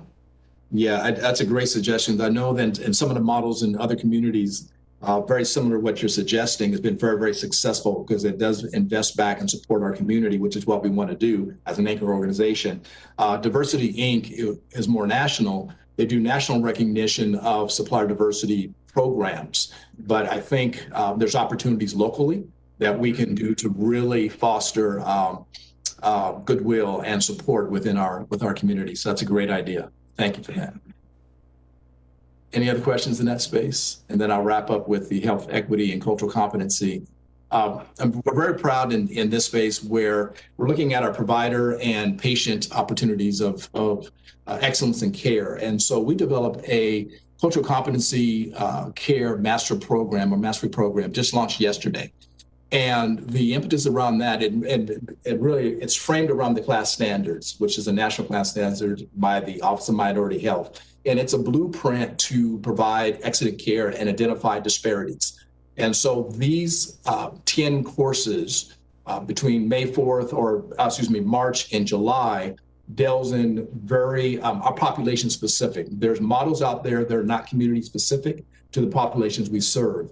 This is geared to that. And so we will be, go ahead. We will be specifically looking at disparities, cultural and social factors that influence care, access and utilization, and identify solutions to improve care. And then the critical piece is measuring the competency. So we'll be looking at assessment tools within our cohort to measure growth and coming back and measuring again. So just wrapping up in that piece is something we're very proud of, and it started yesterday. Let me ask a quick question. Yes. When you choose health equity and cultural competency, are you also looking at healthcare equality also as well? Because I grew up in the early days when we came here as a refugee. Right. And it's not what you give, but how you give it. Right. And that's so that's a very good point. Yeah, and there is a distinction. I forget that there's a pause there, so go ahead, DT. Oh no, because I always remember when CEO always talk about don't be a jerk and all that stuff. You know, healthcare equality. It's not what you give, how you give it. Kind of into that direction also as well, because it's hard when you deal with the underserved communities when they are safety net and they've been kicked around quite a bit, and they don't need us to kick around when they come to our facility. So it's one of those things that's very dear to me because we grew up around that system in the early days when we came over. Yeah, and we really appreciate that, because there's a distinction between healthcare equity and health equity. And health equity is what takes place in the life of a patient and family outside the campus of a health system. And whether it's excess utilization, social determinants of health, or determinants of health and so forth. And health care is what takes place between provider and patient within the campus and the various disparities. So we're very sensitive to that. And so these trainings and future trainings will speak to both of those and biases and other challenges that play in transgender trauma and those things that play into the experience of a patient and a provider. And so we're very sensitive to that. So that's a very good point, DT. DT, because you quoted one of our rules, you get 10 extra points, and you have additional cookies being delivered to your house at this moment. Thank you. And now I can see it on Trent's face. Trent's trying to figure out how to quote a rule. I can see it. Isn't one of them Robert Early's a jerk? Isn't that the one? No, that's not one of the rules. Thank you. So thank you. And any additional questions? We want to make sure that when we do report out, we're satisfying, addressing those concerns, and as we move forward. So thank you, everyone, and thank you, Ms. Debose. All right, thank you, Charles. All right. Next on our agenda is we have policies, okay? And so, to make sure I'm okay. So we have policies. And so what I'd like to do is read off all the policies and take them as a one vote. Unless someone has a question on one of them, then we can do that. Okay, is everybody in agreement with that? Okay. Sure. All right, so we are looking at considering approval of HR 1600 paid time off benefits. Also HR 1900 education leave benefits, HR 3400 timekeeping policy, HR 5400 compensation philosophy policy, HR 5500 shift incentive pay, sync pay policy statement, HR policy 5900 bereavement leave policy, HR 6100 on-call callback pay policy, 6300 reclassification policy, HR 6500 shift differential policy, HR 700 jury duty and court appearance policy. Do anyone have any questions on any of those policies? Dorothy, I just have I have one question, and that is, and I'm probably the only one in the entire board, and that's okay, because I'm old and stupid, and I got lots of excuses. I don't like the fact that we have to go into our book and click on something and then put in more stuff and passwords to be able to see this stuff. I've been told how to do it. I've screwed it up about 50 times. I hate it. When we have this many policies and things in the system, can we just get some sort of an addendum or something sent to us so we can read it? Because I can't click on the policies to know exactly what's changed. Okay. Robert, did you Yes, hear sir. that so that y'all can make that happen? Yes, I mean, I yes, get a ma'am. book and then I have to go to my desktop to pull it up so that I can read it. But you're right, Trent. And then I Yes, always ma'am. get lost when I try to get back to the next one. I always go out the system to get back to it. Yeah. Right. Okay.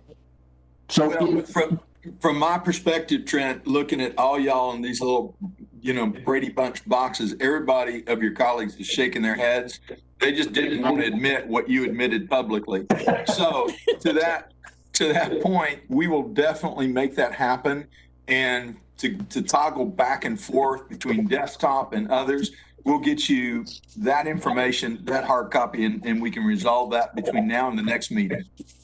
And so the only question, Dorothy, are these all just clean up grammatical things that we normally encounter, or are there any substantive real changes in any of these policies?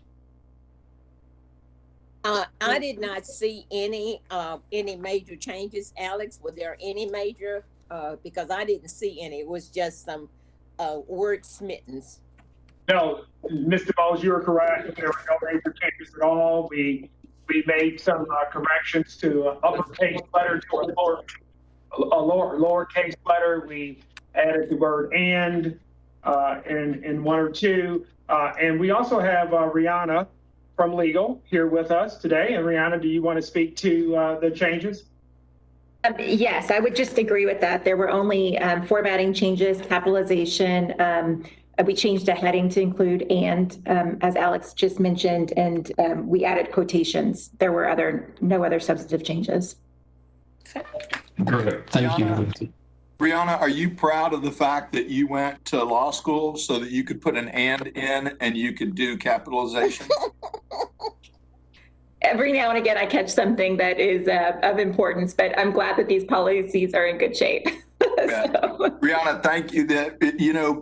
The fact that they are in good shape has a lot to do with Rihanna, and we are grateful. The other thing is when you get casual and you think you're just capitalizing is when the mistakes come. So to Rihanna, I really thank her because she does give us the due diligence to feel confidence in. Move to approve the policies. All right. Second. Who was that? Zim second. I didn't know who made the motion. Potawilts. Okay, thank you. Glad to see you back. Okay, all right. It's been moved in second. Are there any other discussions? All those in favor of approval of all the policies as listed signify by saying aye. Aye. And those opposed by nay. Okay, motion passes. Okay, the next thing I have is for us to close the open session and reconvene in closed session. So we need to do that. Do y'all need a break, or can I just ask for us to switch out and go right into closed session? We can go right in. Do we have a policy on well-dressed policy that I just see Alex with the suit on again. So do we have that kind of policy? All right, Dorothy, give me just a second to get everything closed out, okay? All right, okay. Well dressed.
1, you're live.